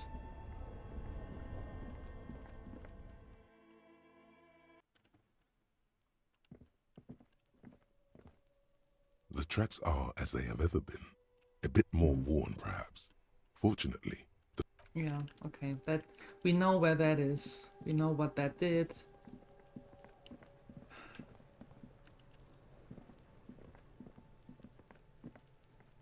there are several footprints in the mud, left by work boots. Anywhere from 6 to 12 pairs have walked here. Okay, how many? 8 pairs of boots have shuffled back and forth in the mud. Where else have we seen a gang of men in work boots? That's right, the hardy boys in the mess hall of whirling in rags. Okay, go over them. 1. Standard work boot. Steel reinforced toes. Number 46. Just like Titus was wearing in his booth.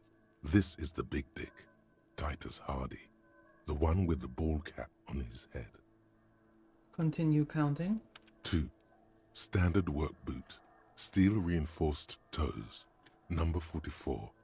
Either the blonde muscular guy, Glenn, or the young guy with a plectrum around his neck. 3. Hobnailed work boot. Steel reinforced toes. Number 43. The inked banger, perhaps. 4. Standard work boot. Number 45 or 46. Theo, the old smoker. You think you even see a tiny fleck of cigarette ash inside the print. What else? 5. Another standard work boot. Reinforced toes. Number 44. Same as before. Either the musician, Eugene, or the muscle-bound blonde, Glenn. 6. Light as air. Same make of boot, but number 41. Small like a rat. Shanky. Count the rest. 7. The glowing outline of a standard work boot. Number 46. The imprints are twice as deep as the others. The weight exceeds 200 kilograms. Fat Angus. Carrying something? And the last one? 8. Another standard work boot. Number 44. There's an aberration in the pattern of the sole. The right sole is smoother, more worn. Curious. A missing 8th Hardy boy. Huh. 7 sets of tracks, right? The Hardy Boys were here. 8, actually. That's all? Interesting. Then one of them seems to be missing. Anything else out of the ordinary? Note to self. This would be a good question to ask Titus. Where's the 8th man? A leader like Titus doesn't let one of his guys out of sight easily, especially at a time like this. Okay, 1 point, light step, number 41, shoe. I'm guessing that's the skinny Hardy boy. The one with his front teeth missing. You mean the red-faced one? Yes, well, he did look a bit like a rat, you're right. Do you think those prints belong to him? Yes. I could still be wrong, but I'm probably not. Point, a heavy one, 200 kilogram imprint. 200? This could be the combined weight of 2 people, one carrying the other who's tied up. Let's say a heavily built worker carrying a similarly built armored man. Maybe it was a fat Hardy boy, the one sitting in the middle. He might be right. Yes. 200 kilograms of living weight is unlikely.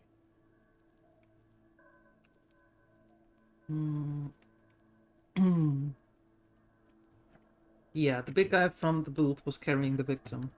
Possibly, yes. But why? You're thinking, why did they have to carry him? Yes, they could have used a makeshift stretcher or just march him up to the gallows. Maybe the carrier wanted to impress his peers, demonstrate his physical might.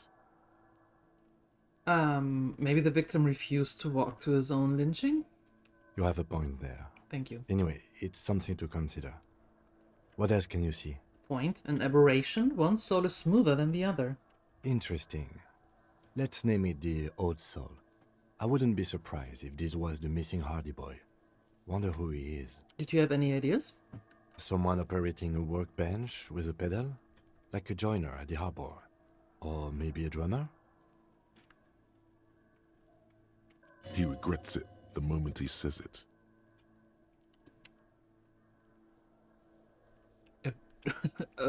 So one of the people we are looking for is a drummer? No, it's not.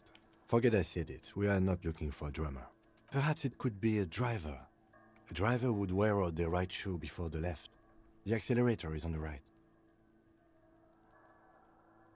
Not thoughtfully, but actually makes sense. Hi, Ranosh, and thanks for the lurk. Hello. We should keep our eyes open around the traffic jam. See whether anyone strikes out as a potential suspect. Seems prudent, no?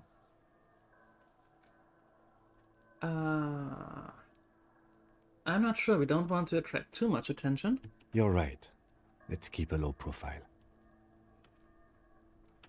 How old do you think these tracks are? A week, maybe? 7 days would fit the time frame provided to us by the caller, who reported the hanging. It is not impossible. How do you know? I pulled last week's forecast for coastal Havashol. 7 days below freezing. The day before, the day of his hanging, was the last warm day. Correct again. Sub-zero temperatures would preserve the tracks in a good state. The commotion here could have taken place a week ago. What do you think happened here? What do I think? A mob of people brought something heavy to the tree. One of them was carrying the victim. They shuffled around, especially under the tree. Then, after hoisting him up, they stood in a semicircle facing his direction. At first glance, this appears to be a lynching. Indeed. They all stood in a row here and looked at the tree. So far, so good. Only one thing missing. He looks at the tracks, face lifting from the realization. Of course, there were 8 tracks, but there are only 7 Hardy boys. I know, 8 tracks, 7 Hardy boys. Mm-hmm. Which one is missing, do you think? I'm going to say it was our Old Soul. He's not going to let you steal his thunder twice. So, the odd soul was present at the lynching, but isn't in the mess hall right now. Yes. I doubt the Hardys are going to tell us who this person is. For now, it's best if we just keep our eyes open. I'm sure our investigation will eventually lead us to the Old Soul. We've been through all of it. Alright.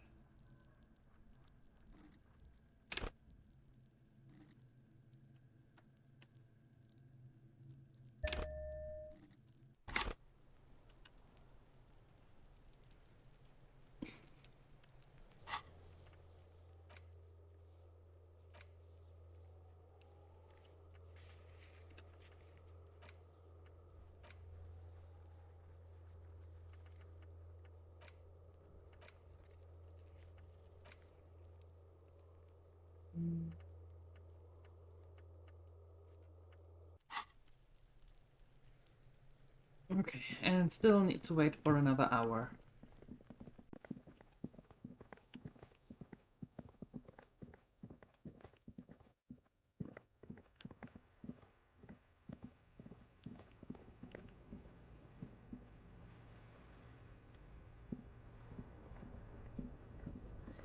Still here. Stuck in this damn jam, my man. What's up? I heard that one of the drivers is a woman, but I don't think she's here. Do you know this lady driver? I don't want to talk about that. He shifts around, suddenly uncomfortable, then looks away.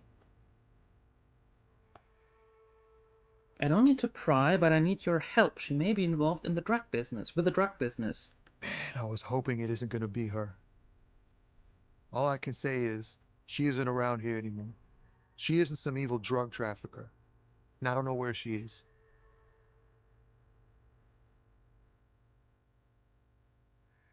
Okay, we let the first one go.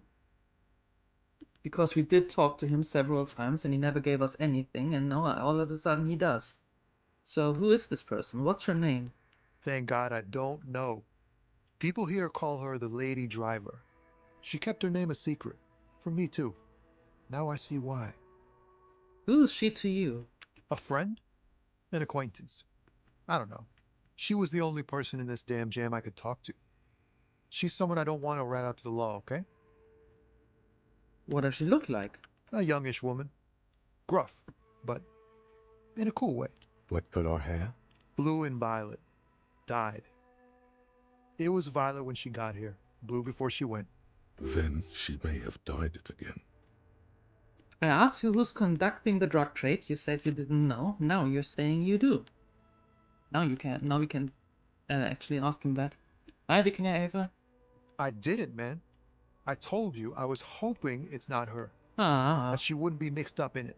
No. Don't turn around the words now. He still is. Hoping. It's just wishful thinking on his part. Not trickery. Bah. Emotional rhetoric. He knew something and he didn't share it with you. That's a fact. Yeah. When did she leave? Damn, I don't want to... Please just let it go. Whatever she did, it can't be that bad. She's not a bad person. I know that much. We can't just let it go. It's part of a police investigation. That's how it always is with you, isn't it? All part of the investigation. The girl's troubled. If you hunt her down, she may not survive it. I can't have that on my conscience. It won't come to that. We won't pursue her on this. This is information only. I don't believe you.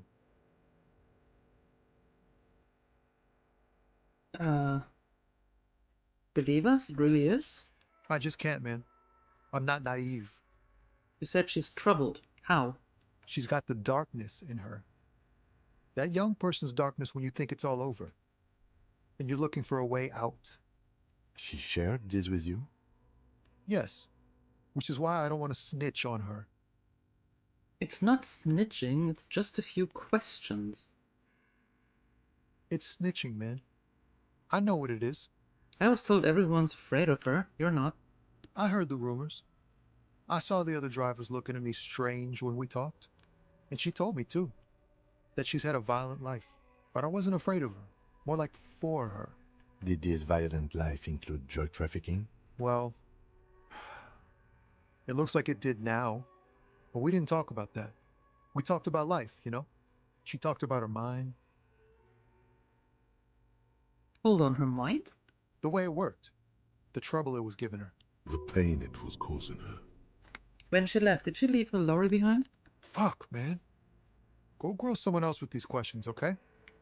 There are plenty of drivers here who couldn't stand her, or were afraid of her. They'd be more than happy to rat her out. He's right. There are other options. The raceman, for one. Wait, this guy says they're friends. Then, acquaintances. And he's okay with others ratting her out. Push Tommy and it will break his heart. And his spirit. Don't expect you to be pals. Now is not the time to focus on feelings. You need that info, son. Oh, okay. So you're alright with the others ratting her out, you just don't want your hands dirty, or put yourself in my shoes. I need this for another investigation too, it's important, I can't blow it. That would be my guess. She's a suspect and I need you to tell me where she is, or I can't finish the investigation. Force him. And fine, I'll drop the matter for now. Find another way. So, we have to do one of the first three, not the fourth one, because I do have to have some information about this. He's a poet. Deep down. So, I give it in your hands. Let's see.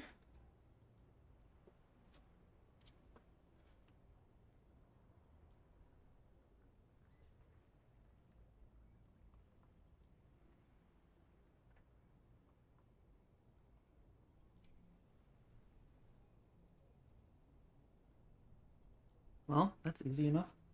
Alright. You're not gonna put a bullet in your head if you blow it, are you? 'Cause she's on the edge, man. I wouldn't be so sure, Tommy. Imagine it. An explosion of stars. Goodbye world of men, money, and machines. Alright. 1 or 3?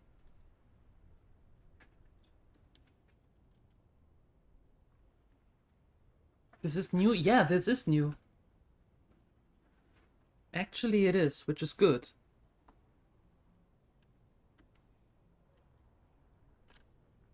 Fine. I don't want to be a butcher. And I don't want to be a knight either. I just want to be a person who can sleep at night.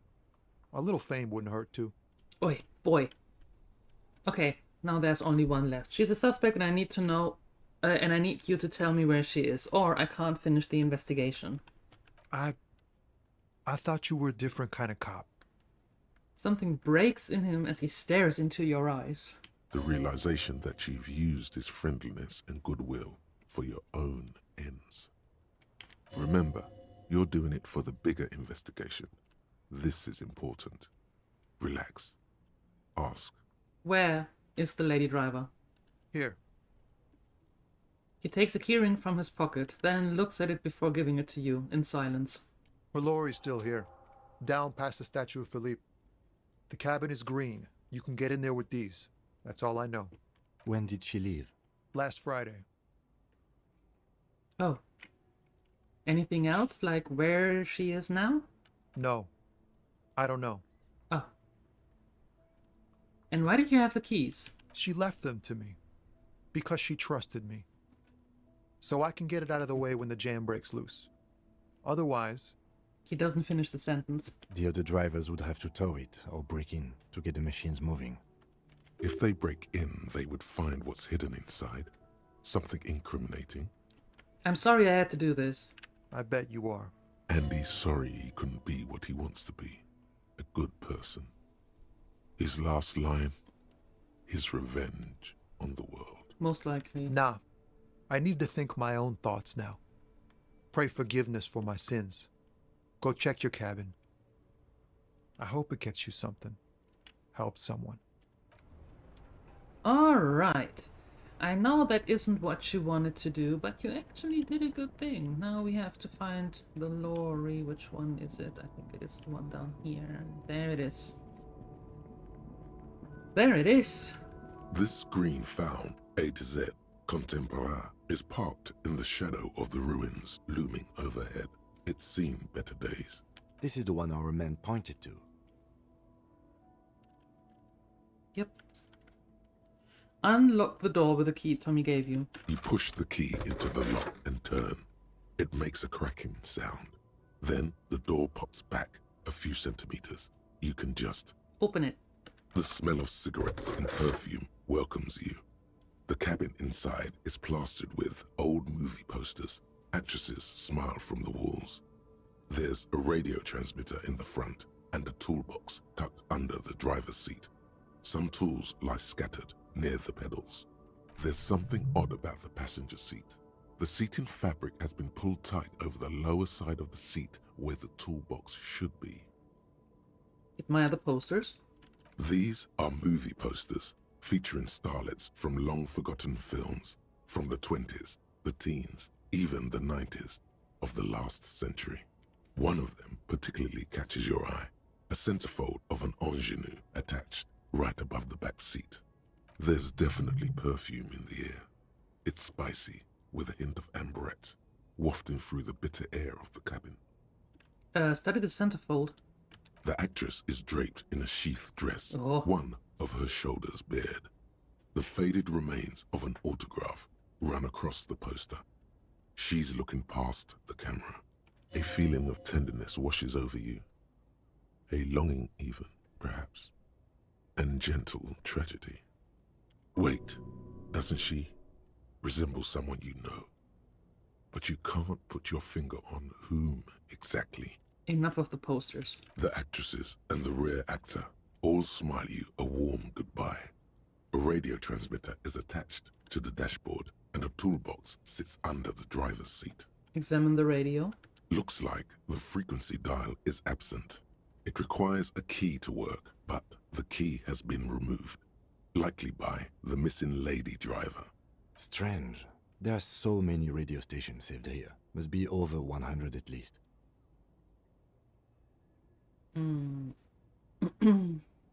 Is there anything we can do with the radio? Doesn't look like it. It's completely inoperable without the dial key. Okay, what else is there? The ghostly actresses, and the rusty toolbox under the driver's seat, and the oddly bulging seat cover. Check the pedals. You wedge yourself under the steering wheel to get a better look. Seems like the few tools lying around here, a hammer, a pair of pliers, a rusty wrench, have been casually thrown there by the disorganized driver. But one odd detail does catch your eye. A piece of sandpaper has been glued to the throttle. Sandpaper adds extra grip. Looked like the driver has glued a piece of sandpaper to the throttle to offer some extra grip. Sandpaper? A novel technique? The sandpaper would also rub off the pattern from the driver's right boot sole. Yes? Do the honors, he thinks. Connect it yourself. One of the footprints at the crime scene had an aberration. One sole was smoother than the other. Which means that the missing lady driver was present at the lynching. First the drug smuggling, now this. How deep does this rabbit hole go? Now we know for certain who is the missing 8th person at the lynching. Do you think that Hardy and his boys could also be involved in the drug operation? I think the entire unit is involved, even all of Martinez.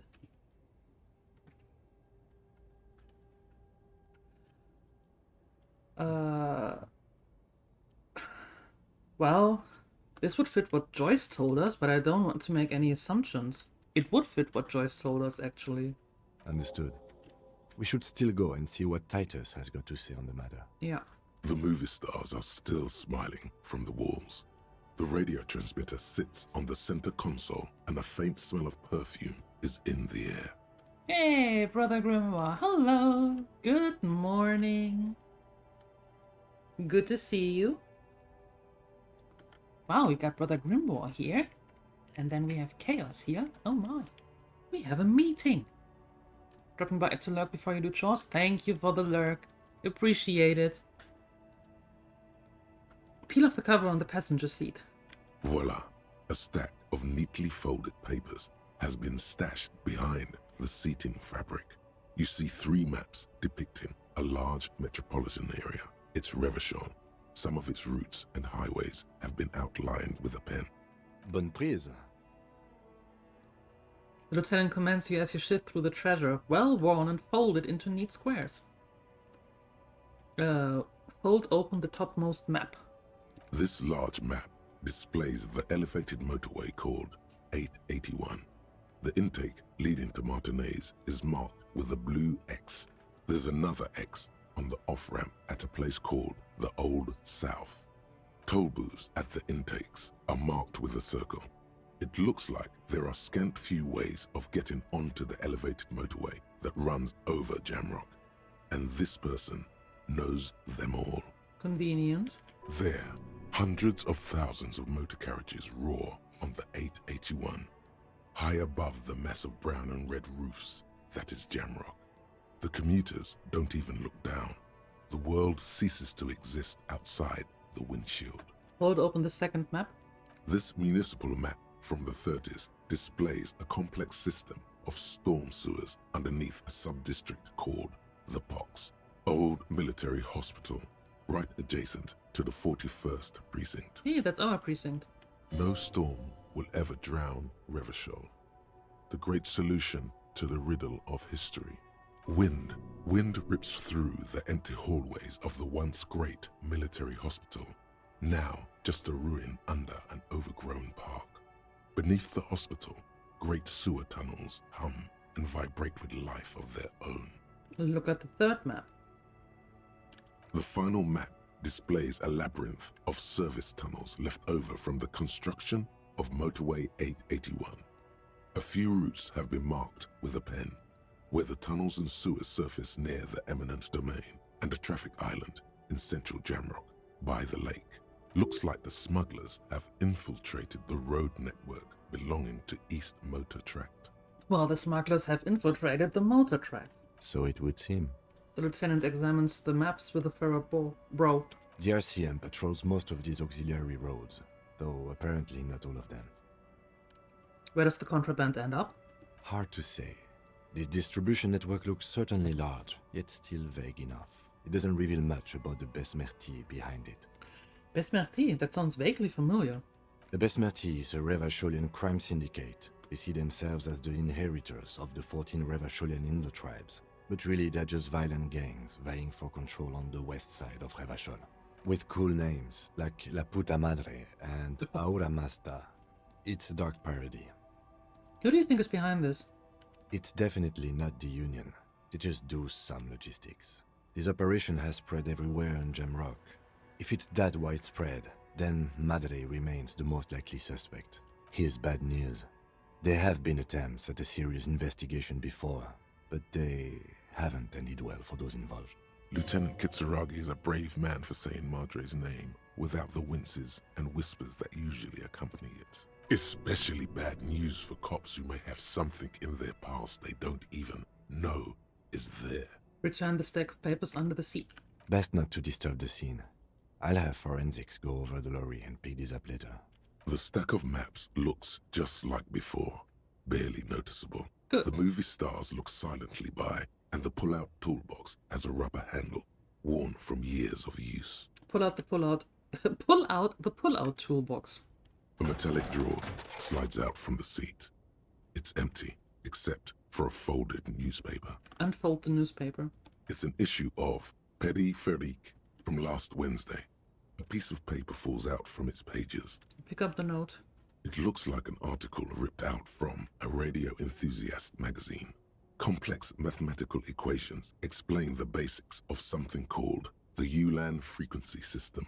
These formulas look oddly painful.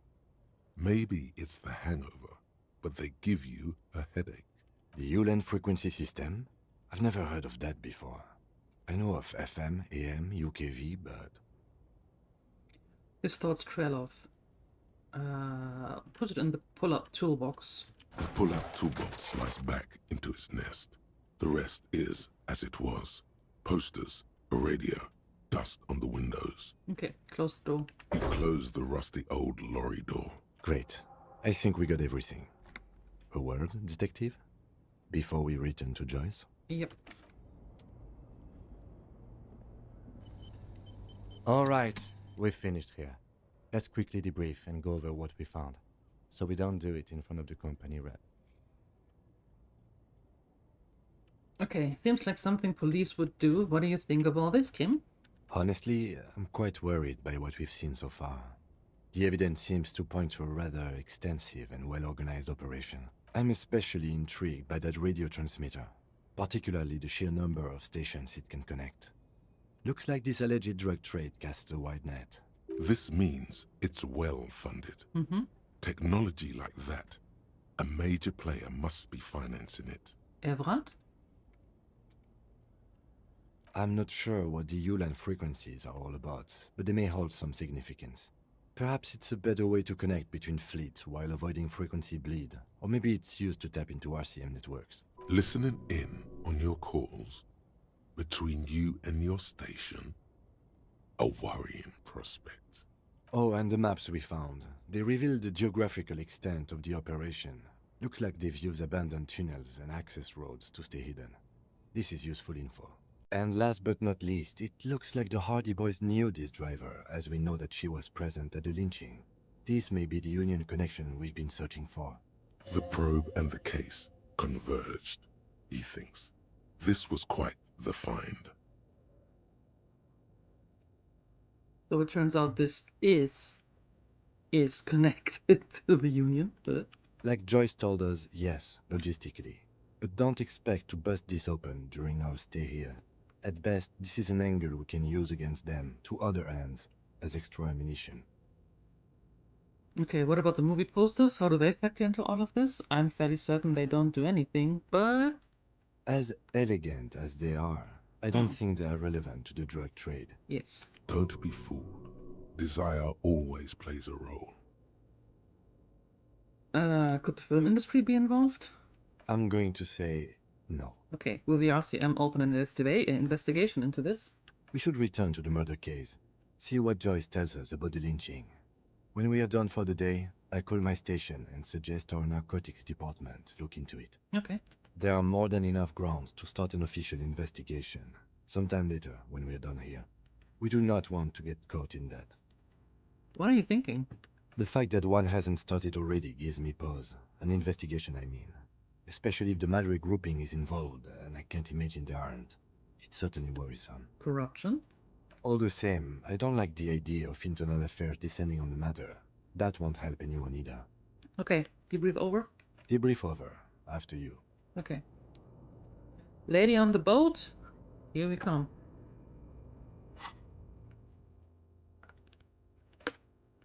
Yes, finally.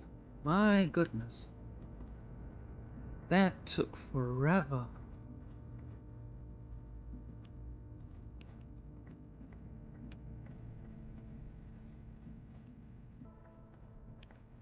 Okay, and after talking to Joyce, we might finally be able to go to the fish market and get our gun back.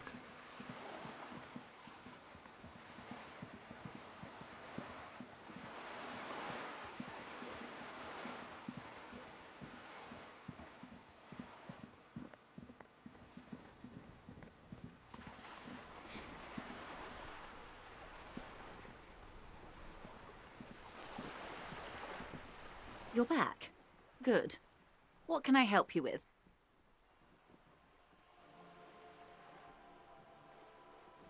I spoke with the lorryman and the roundabout. Yes, my eyes on the harbour have sent word to that effect. What have you discovered? Wait, where exactly are these eyes located? It doesn't really matter. It does. And I do apologise for the surveillance. Wild Pines can't afford to be blind at a time like this. In any case, it's a relief to know someone has looked into it. If I may ask, will there be an official investigation? I assume you discovered there is an operation. The lieutenant is about to interject. Cut him off. This decision should be yours. Nope, let the lieutenant handle it. If there is an investigation, it will be part of an ongoing operation, subject to confidentiality. I am sure you understand. Of course, detectives. In any case, you've held up your end of our arrangement. I trust you with the rest. Now it's my turn. I wouldn't normally break protocol like this, but the situation demands it. If you don't solve this murder, I'm afraid we may have a bloodbath on our hands. The words bloodbath sound cold in her mouth. They taste of iron and strawberries. Oh. What was that about a bloodbath? Yes. I'm afraid this strike may descend into a small-scale civil war, with possible consequences for all of Rivershoal West. Since you are sharing, ma'am, this is also the RCM's worst-case scenario. Then we're on the same page, as grim as it may be. I've already heard about a connection between the lynching and the strike, but I need your testimony. I have an indirect role to play, I'm sad to say. My employer experienced a momentary lapse of faith in me. In that moment, they elected to deploy a private military contractor as an insurance measure. They called it my security detail. A momentary lapse of faith? They were dispatched after I relayed the union's initial offer. Every worker... A member of the board. I tried to convince my employer it was simply a piece of rhetoric, or a joke. They did not appreciate the humor. Do you need a security detail? Absolutely not. These mercenaries are muscle, pure and simple. They are meant to intimidate the Union into surrendering. Who are they, exactly? Crenell, an Oranese military company. As far as I know, 3 arrived in Martinez. They report to me sporadically, but they do not answer to me. To be frank, our relationship is deteriorating. They wear ceramic armor, have semi-automatic weapons, and years of combat experience. They also have trauma and stressor disorder, and no idea how to conduct themselves in an urban civilian environment. So our dude from Lynch, the Lynch dude came from Crenell. So, what happened? The story is, one of them, the Colonel, I don't know his real name, sexually assaulted a local woman while he was drunk and separated from his unit. This allowed some of the more militant Union members to subdue him.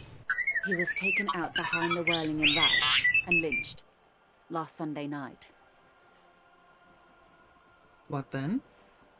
Nothing. Mr. Clare refuses to let me into the harbour. I have not been able to discuss this matter with anyone there. The remaining 2 Crenel contractors carry out their orders, for now. For now? It's a smokescreen. In secret, they are conducting an independent military tribunal into the lynching. Once this investigation is concluded, executions will follow. What is the nature of this so-called investigation?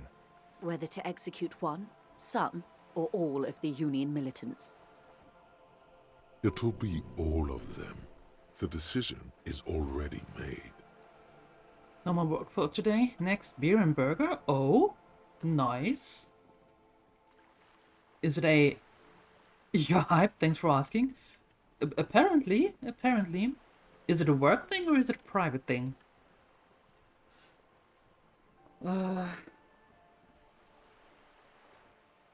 You've made a mess here, lady, actually. It was the Union who strung him from that tree. My hope is that you provide a single concrete suspect before Crenel indiscriminately pick theirs. Simply put... She grabs hold of her of the mainsail. If you don't pin this on someone good, and do it fast, they will identify and execute everyone present at the lynching. This in turn will force the Union to respond. They would have to project strength and power. Private? Meeting friends? Oh! The Débardeurs have over 2,000 men. It will be 1,000 to 1. Have you ever seen a Hornet invade a beehive, Lieutenant? It's not pretty. I haven't, actually. These men work in tandem using semi- and fully automatic firearms. Their armor is virtually impenetrable to muzzle-loaded weapons, even yours. Most Union workers don't have guns at all. Oh, Chaos, no. That is only if you have British beer. Yeah. Mm-hmm. As I said, a bloodbath.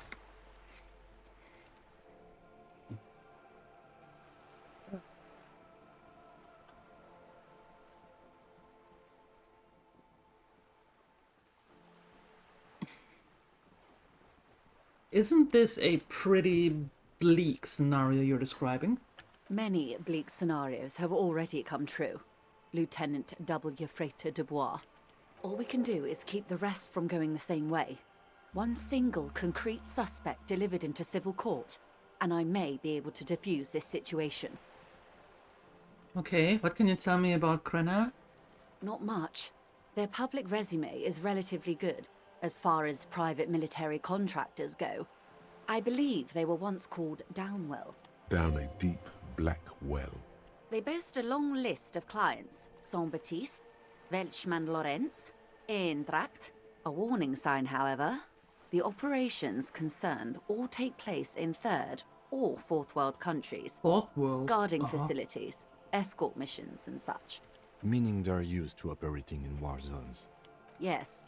All the good conflict corridors, Supramundi, Yesut, the Seminese Islands, countries that don't have a good record reporting atrocious military conduct on their soil. Okay, anything else you got on them? Sadly, no. Before this happened, I had little interest in them. Now that I do, I don't have the resources. If you still have access to the ICP's database, you could run a better background check than I ever could. It may take some time, though. Do you know a lot about the inner workings of the RCM and the ICP, ma'am? In my line of work, it pays to do your research. I was prepared to deal with the RCM. I did not think I would be dealing with a group like Crenel. Could you contact the company? Tell them to call you up? I have. And they will. However, these orders take time to reach what is basically a rogue unit out in the field here. Until they do, it's all on us. You said the deceased assaulted a woman? Or he didn't. This is information passed on to me from some teenagers loitering around the canal. I cannot testify by it. Who did the passing on them?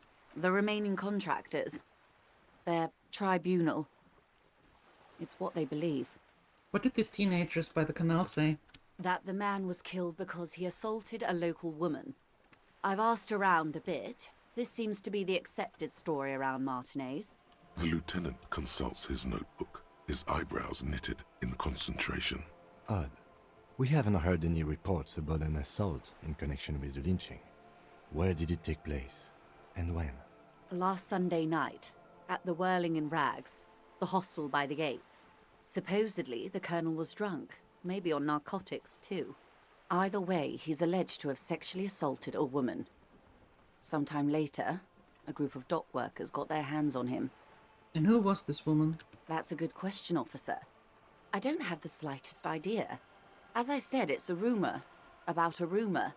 In any case, it's what the colonel's remaining colleagues believe.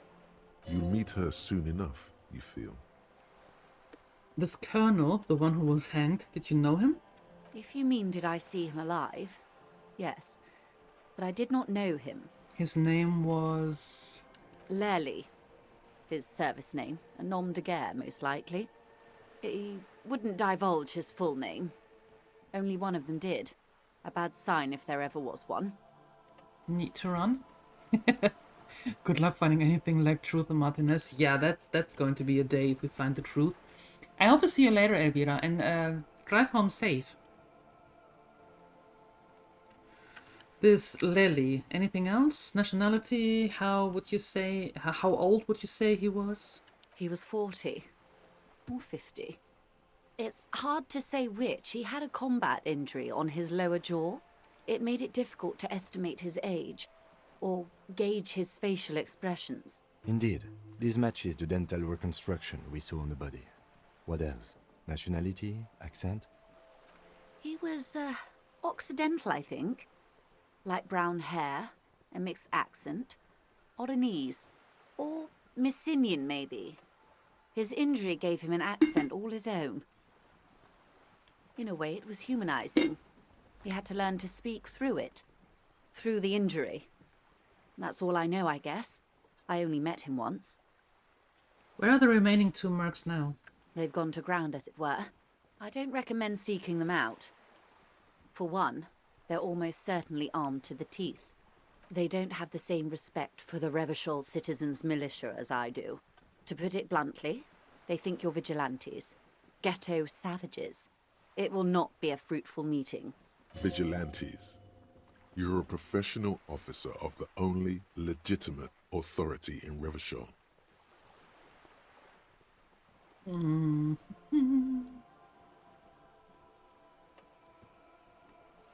We still need to know where they are. You're likely to run into them eventually. When that happens, I'll be in a better position to mediate if I don't appear involved. One is obviously the scab leader at the harbour gates. The one chanting the idiotic slogans. He's barely maintaining his disguise. The other has a vantage point in a building south of the roundabout. They were keeping tabs on you while you were canvassing the lorry drivers. 2 more days of hell and then rain. Oh, it should be finally chill. Hopefully. Fingers crossed. Absolutely fingers crossed. This heatwave has been going on long enough for you, huh? One must be the goon in ill-fitting work clothes at the harbour gates, the scab leader. That may be so. I still hope you heed my advice. There's no need to kick the hornet's nest. For all your talk of averting this catastrophe, the situation at the gate is a powder keg. Does this not bother you? Of course it bothers me, Lieutenant. But my hands are tied. How would my employer react if it appeared I were intervening on behalf of the Union? Your concern may be appearances. Ours is keeping the peace. One is probably in a building overlooking the roundabout. That would afford a good vantage point. In any case, it's practically inaccessible.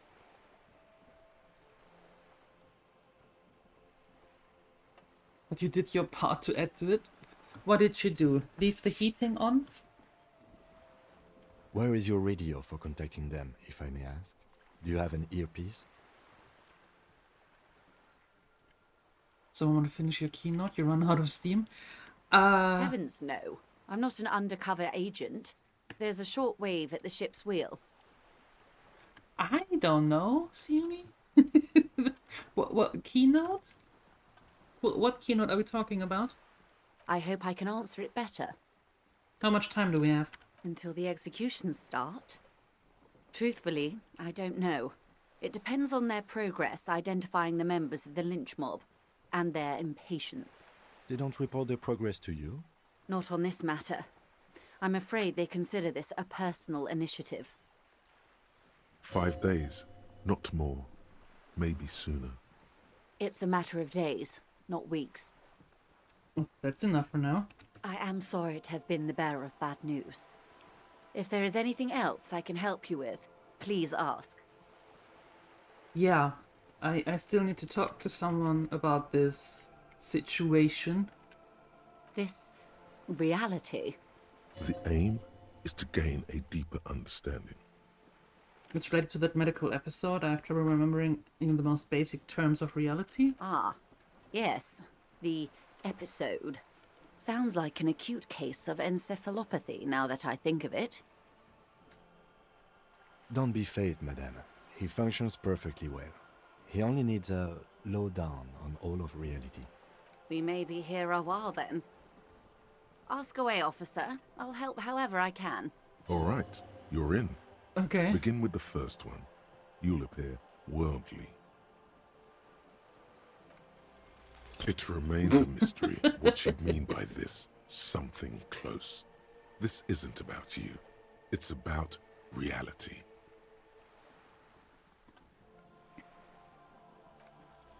A strange coldness comes over you as you look at the world. The waves sway the sloop slowly. That's all. Okay, that's all for now. Glad to have been of assistance. The little that I know. Alright, so we actually... Oh, look at this. We got a good thing done now. Alright.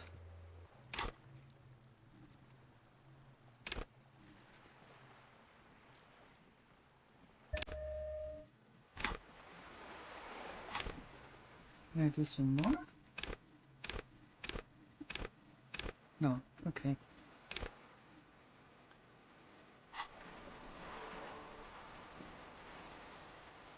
Alright, and it's 10 after 10. That means that we can... Yeah, we can now put this away here. Finally get our gun back? Maybe? You need to get some sleep. Have a good one. Yeah. Sleep well. Rest well.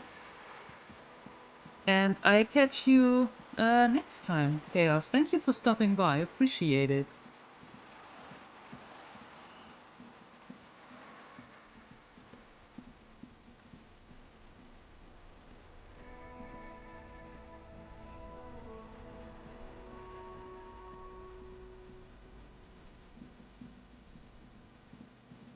You're holding a lecture on Thursday. Uh-oh, what is this lecture about?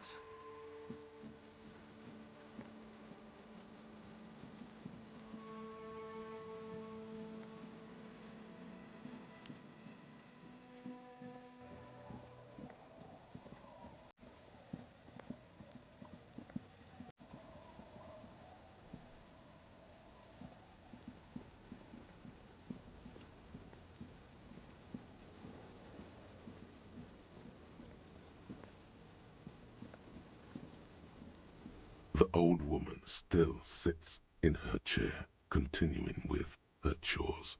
As she does so, she quietly hums to herself. The buzz of electric lights blends together with the slow rumble of the ocean waves at night.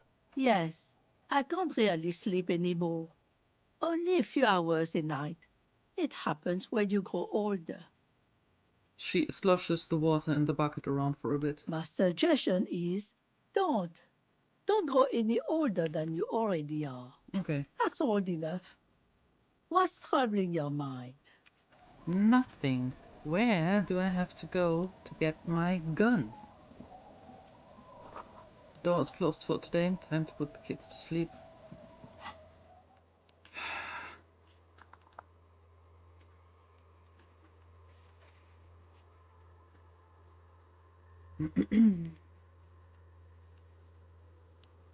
You must meet her near the old fish market, but I thought this is the fish market. Fishermen's shacks, yes.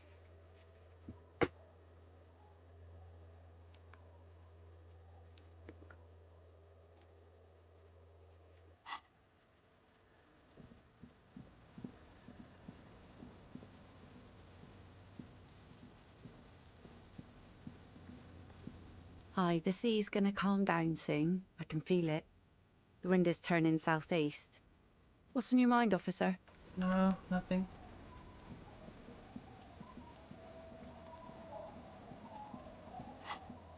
Someone's been running around with your sidearm pretending to be a police officer. You must meet her near the old fish market at 10 and get your service weapon back. Just walk past the fishing village until you see the boardwalk. Under the boardwalk.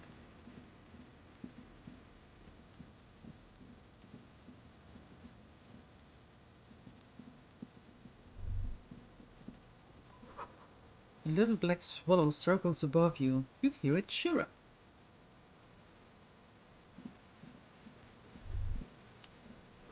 The water runs from the west. The source is upstream. A broken pipe?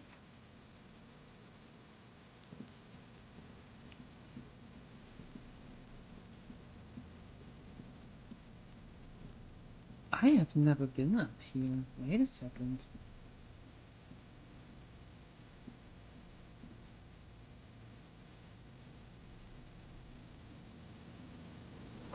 Bars cover these long, dusty windows.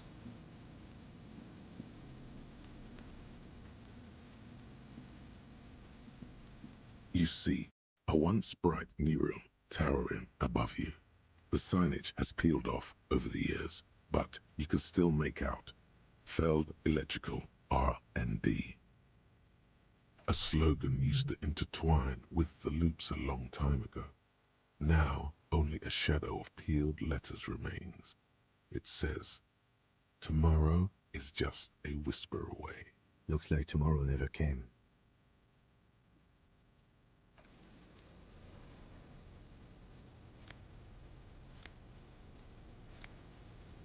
Let me take that money. There. Down the power box. It charges nothing now. It's empty.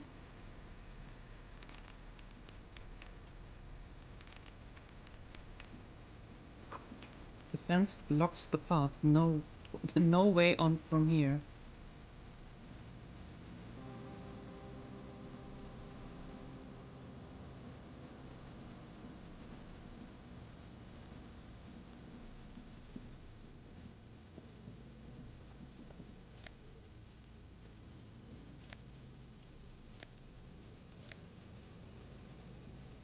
Why can't I take that money? My goodness.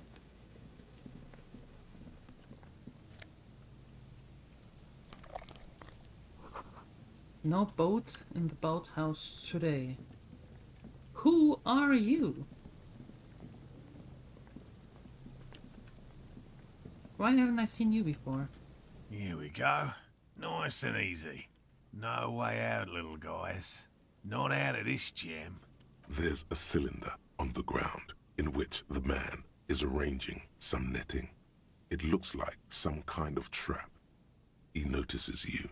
Who's there? Oh, the police. Hello, officers. Is that the police? Why are the police here? Don't worry, Gary.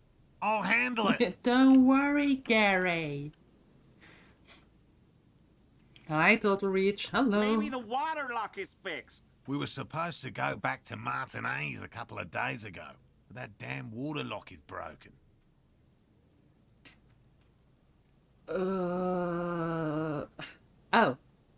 Oh, that's been quite some time ago.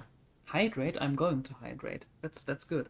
Yeah, that was me. I broke the waterlock with my motor carriage, but it's fixed now. You can go back. You broke the waterlock with a motor carriage?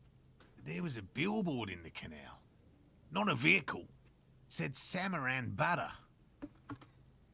No, see, I jumped over the canal in my motor carriage, tearing through the Samaran Butter sign, which fell into the canal, blocking the gates. As I landed on the other side, I used the pawn shop as the launch ramp. Why?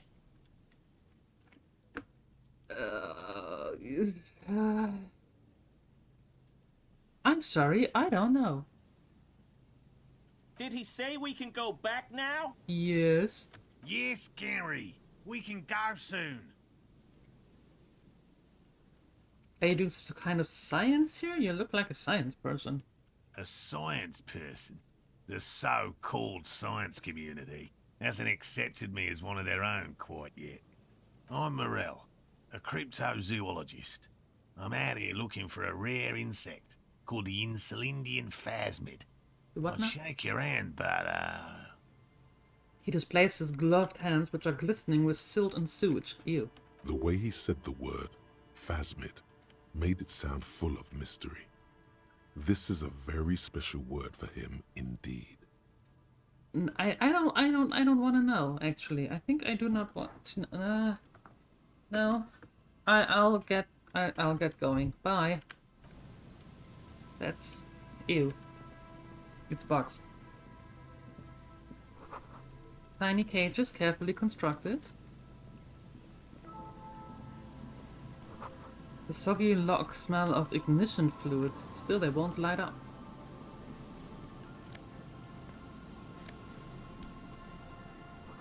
These heavy military blockades are riddled with bullet holes, crumbling.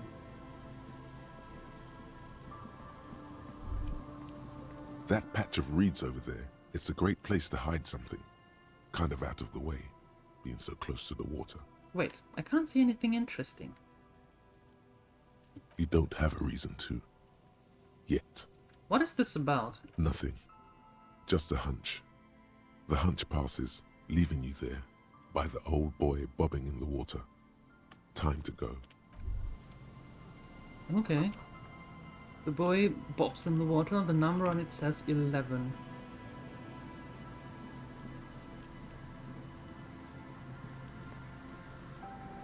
Can I go anywhere there? No. Okay.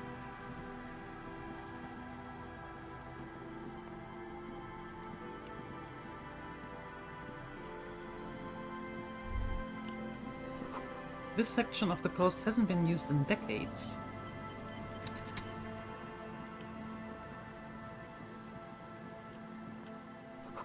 The boathouse is shoddily constructed. A strange breeze might blow it over. More money. Good, I take more money. Okay, what is you?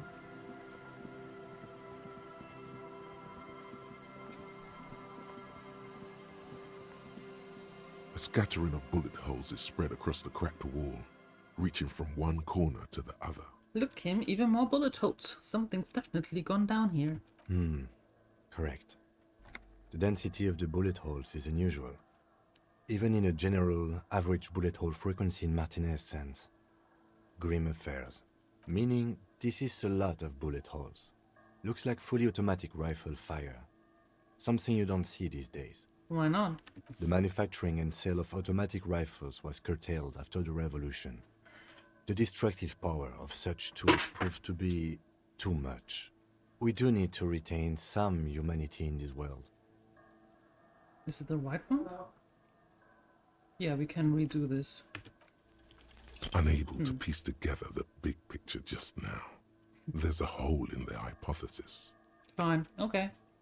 The scattering of bullet holes looks like one giant smiling mouth, smiling its deadly smile. Walk away.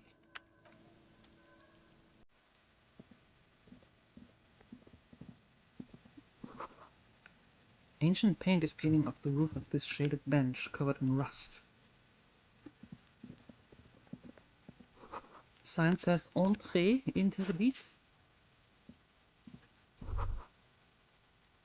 An old ticket booth, no longer in operation. People paid money to park here? No one would pay now.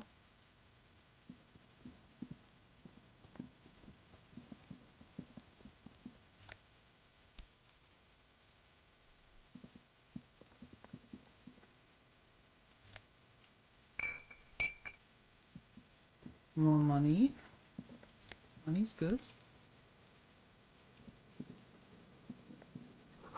The door is not only barred shut, it is inaccessible.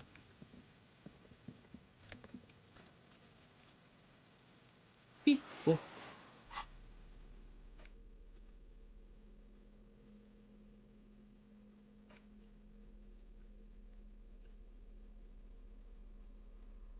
Plus logic, -1 perception?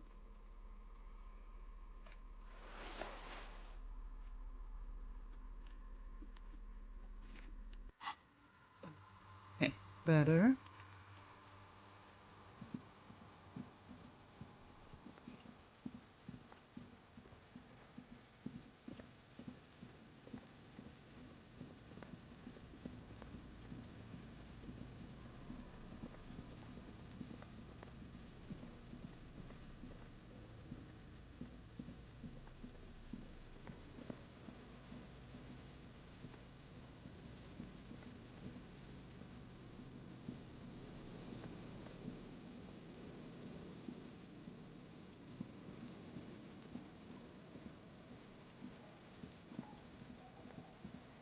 And now we're back here.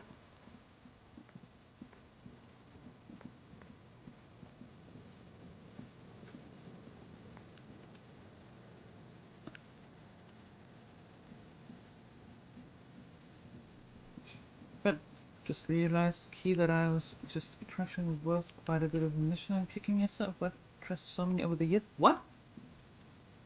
What? What are you talking about? I'm confused.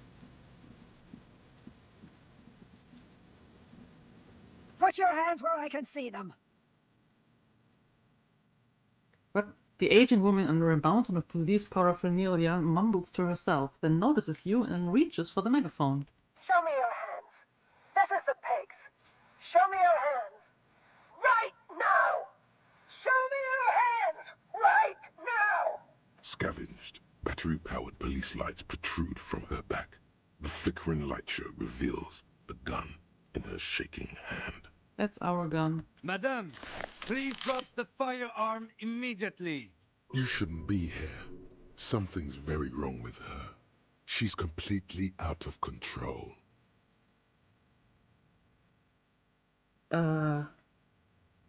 Easy, ma'am. Take it easy. Failure to comply. Suspect is displaying aggression. Officer, under duress! Officer, under duress! I am the police. Don't move. Don't move. Hands on your head. Suspect is armed and dangerous. Ma'am, I need you to calm down. We just want to talk. Lateral vascular neck restraint. Carotid sleeper. Carotid sleeper. Critically reducing blood from passing through the neck of the suspect. Be careful, detective. Don't do anything that might set her off.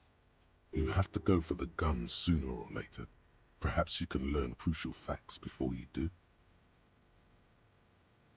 We can solve this peacefully. Please lower your weapon. Officer in need of assistance! Suspect alert! Get on the ground! Ma'am, please. We want to help you, but you need to lower that weapon. Let's just talk, alright? Disturbance reported. Authorized deadly force. Sector, take the shot! Big red key! Big red key!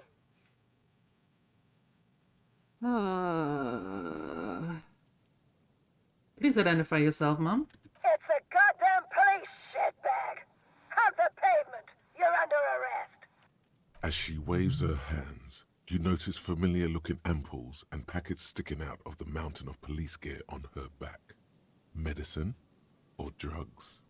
She thinks she's a police officer. Try treating her like a police officer. A lower-ranking police officer.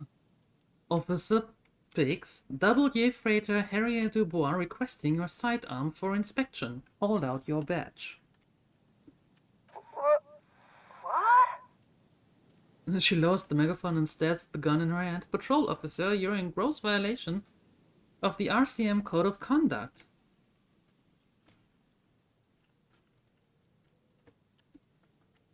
Sir? She hesitates, looking around in confusion. The 3-barrel pepper box wavers in her hand. Patrol officer, I have to sign you up for disciplinary hearing. Slowly shake your head. Easy. Press her too hard and she'll... With a swift, poorly coordinated move, the woman slams the megaphone against her lips and teeth. A trickle of blood runs down her chin. She doesn't notice it. Officer compromise, unlawful impersonation, pigs en route, engage your will. Okay. She's actually more agitated now. My bad.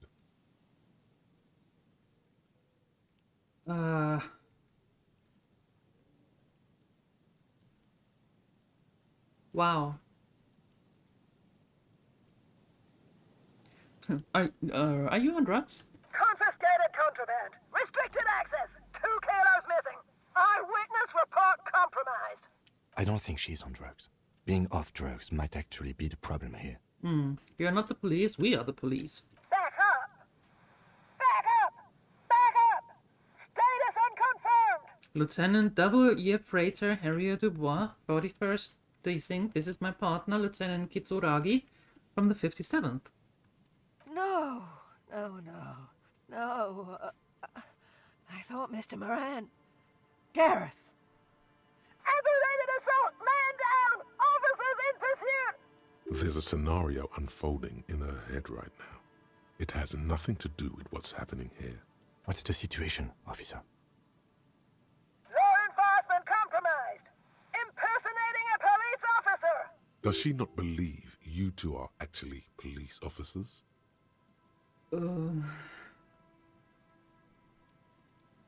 We really are the cops. Look at my badge.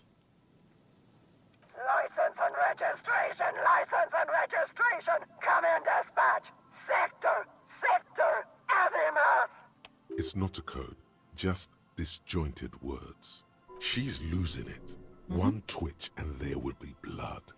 Well, wish us luck. I'm fairly certain that we can't do anything here, but wish us luck. She's frantic, confused, teetering under all that gear. There's an opening if you just move fast enough. If not, the lieutenant's got her in his sights. Gun, I'm coming. Go for it. Suicide by cop! Split-second decision! Eat lead, scumbag! God, I almost blew her head off. What is this? This isn't police issue. Police weapons have bullets. Who? This isn't real. Police guns always have bullets. What is this? Why did you sell me this? She looks devastated. Grab the gun, right now. This might be your only chance. Pick up your gun. No one ever cares anymore. Why would they treat me like this? Poor woman. We need to figure out what to do with her now. Nobody's ever around. Nobody ever comes to visit me. I'm very sorry, this is how life turned out for you. Her scratched skin is warm to the touch, but the person inside doesn't even know you're there. What do you think is happening to her? She's in a stupor. I've seen this before. God knows for how long. Could be days when they get like this. I've had disturbances similar to this before. Many calls, but never this bad. Should we just arrest her? I don't think there's any need for that. In her current state, and without the gun, she isn't really a threat to anyone. We could let Titus know. This is a perfect problem for the local peacekeepers to handle. They might even know her family.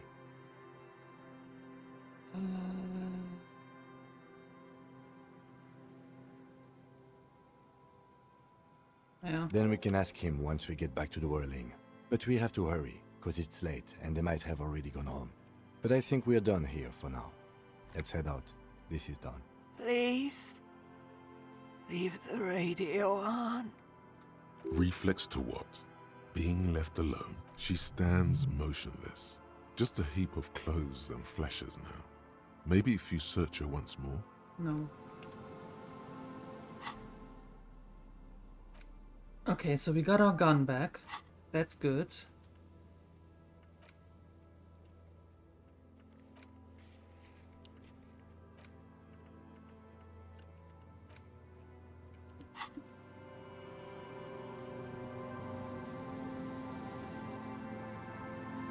Oh no, wait.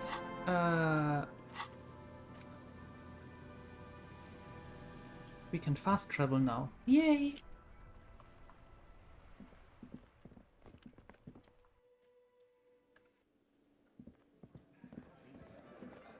Look, the insane police officer is back. The small man mimes, blowing his brains out. You see his rat face contorted in mock despair, his fingers touching his temple. There's laughter in the room. Try not to kill yourself this time.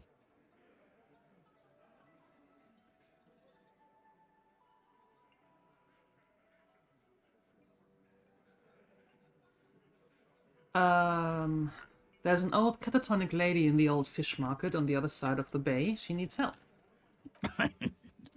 What's that, copper? You want us to help little old ladies now? You're local law enforcement, aren't you? Helping troubled civilians should fall under your jurisdiction. Yeah. We'll send someone out. Who is? Wait. It's the pigs, isn't it? Yep. Her. God. Poor lady. Don't worry. We'll handle this. I think she got some family in Kurong or something. Bastards left her alone when she got sick. We've been getting complaints.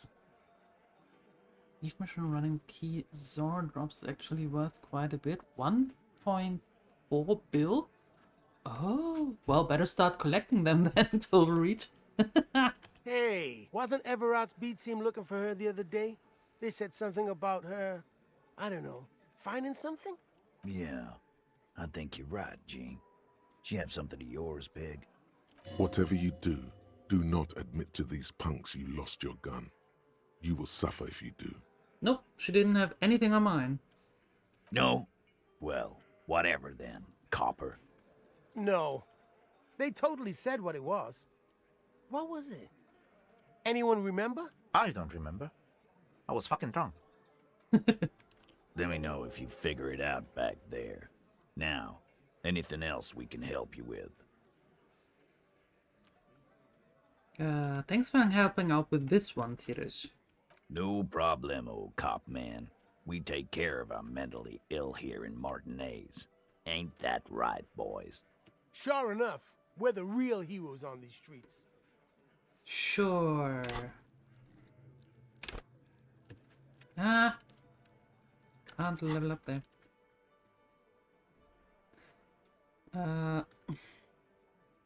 Well, it is even, so we can try it. Maybe?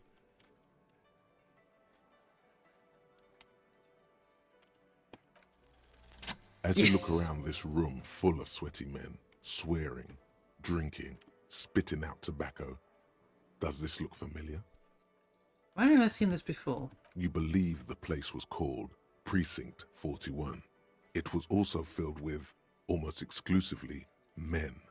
Sitting on desks, talking shit and wasting time. You seen Apricot, old Purdue's daughter? Asks Lieutenant McCoy. Replies Torson. The ass on that one. McCoy shakes his head in appreciation. A bit strange the old man named her Apricot, but, I mean, who am I to judge? Wanna hit the kebab joint? I get it, Titus. Or Titus. You guys really are the authority around here. Huh? You must be. You're just like real cops, drinking beer and sitting around with your things in your hand. You got a problem with beer now? Not quite there yet. Push on. No, I'm also a big fan of beer and jerking off instead of no.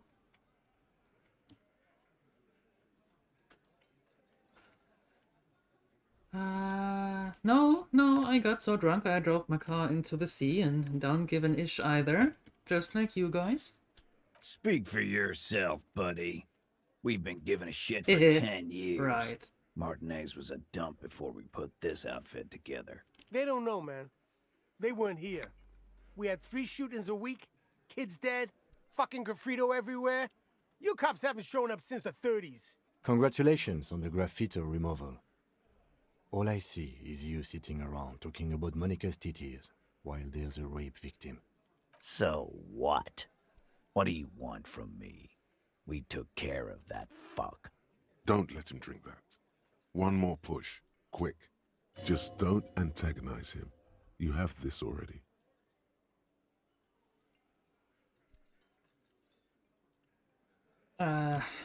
Someone's been done. She needs counseling. We need to talk to her. Titus?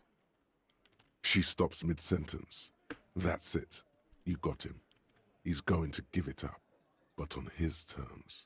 You want to talk to her, cop? Fine. I'm gonna let you talk to her, but you treat her with respect. If you don't, if you question her, harass her, a freight train of pain, buddy. What is her name? Glacia. I'm on due. She's staying here at the Whirling in Rags, a real pretty one. Silvery jumpsuit, blonde. That's I'm on due, with an O-U. That's the one that we talked to in the beginning of the game. Shit. The girl. Mm-hmm. The girl upstairs? That can't be her. Remember what you said to her? You told her you want to have... Oh, yes. Oh, it's her! It's definitely her! It's Miss Oranje, disco dancer! Glacia? Yeah.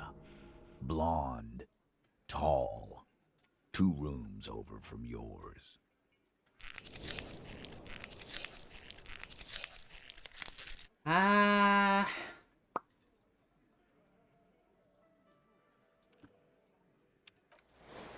You inexplicably add cool after the victim's name, with your eyes bulging like some wild beast. Hi, username. Your fingers are fidgeting and sweat starts forming on your brow as Titus looks at you oddly. I don't understand what's so cool here. Nothing. We just have a few more questions. Then we'll be on our way. Whatever you do, do not tell him you know her. Yep. That would sound off, calm, normal. Try to forget this little hiccup. So, what's her relationship with a mercenary? Relationship? There was no fucking relationship. He raped her. That's their relationship. Something is off here. His anger is possessive. Was like that karaoke incident all over again. Or like some of the other girls he was harassing. Okay, enough. All of this is irrelevant to your stated investigation.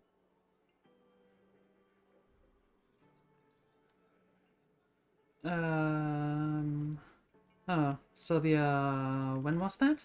He did it before we killed him. He's not gonna do it again. So what does it matter? It would help if we establish a timeline. All right. 2 weeks, maybe? I don't know. I need another beer. Here you go, boss. So, what is your relationship with her? I know her. Okay. How well do you know her? A small twitch in the corner of Kim's mouth. He has a hunch about what knowing means. Well enough, Copper. We partied. She's been here for a few months. So she's not from around here? You mean Revachol? Nah, she's an immigrant. Or a drifter of some sort. Been staying here over the winter. Don't you give her any more trouble. She's just had some bad luck, that's all. Shut up, Angie. She doesn't need your help. Titus gives them both a look. They fall silent. What's with all the silences? It's like these guys don't know how to feel about this. You should keep picking at it. And what was up with the partying she and Titus did? It sounded fun. Yeah, you said partied. Cool. That's cool, but what do you mean? What do you think I meant?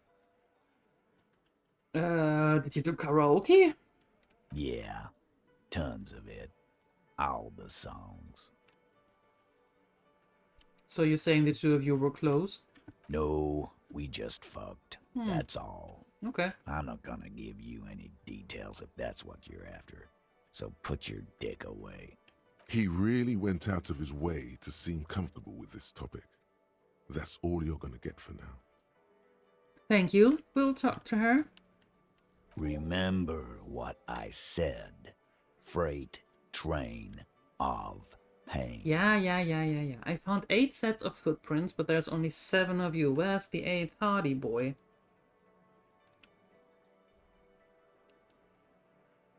What are you talking about, madman? There's no 8th Hardy boy. There's 7 of us and we're all here.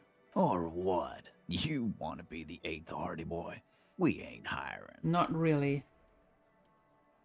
Actually, boss, we've been talking and we think she could maybe...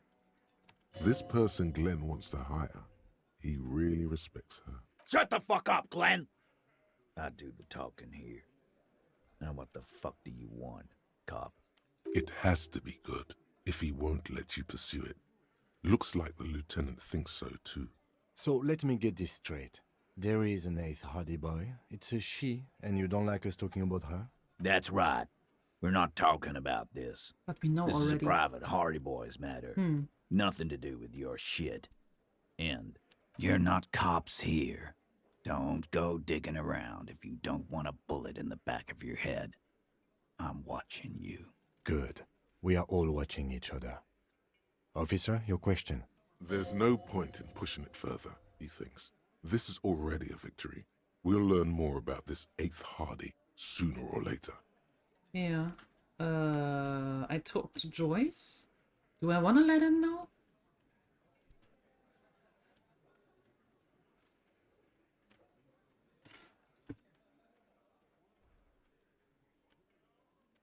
Sure, why not? Yeah.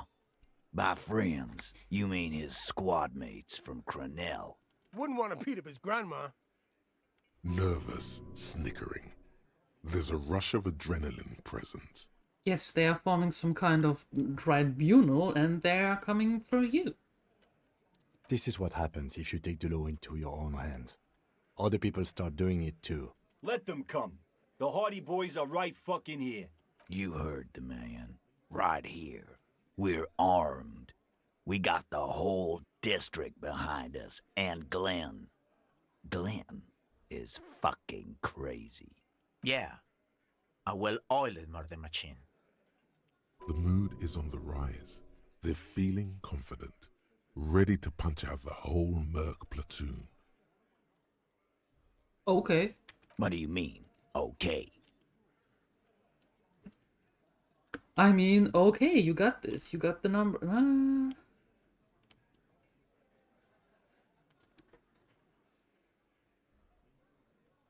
Well, I mean, okay, you got this. You got the numbers. No, you know what? I'm leaving that up to you. There you go. You can choose. You got 8 seconds. Choose one. Or 2. Or 3. Just something.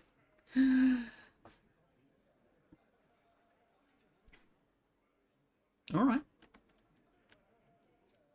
I mean, okay, I'll be on your side when they come. Yeah. Just try not to get in the way when the whoop-ass flies open. I think he meant a can of whoop-ass. Beneath the whoop-assery, it's clear that he appreciates all the help he can get.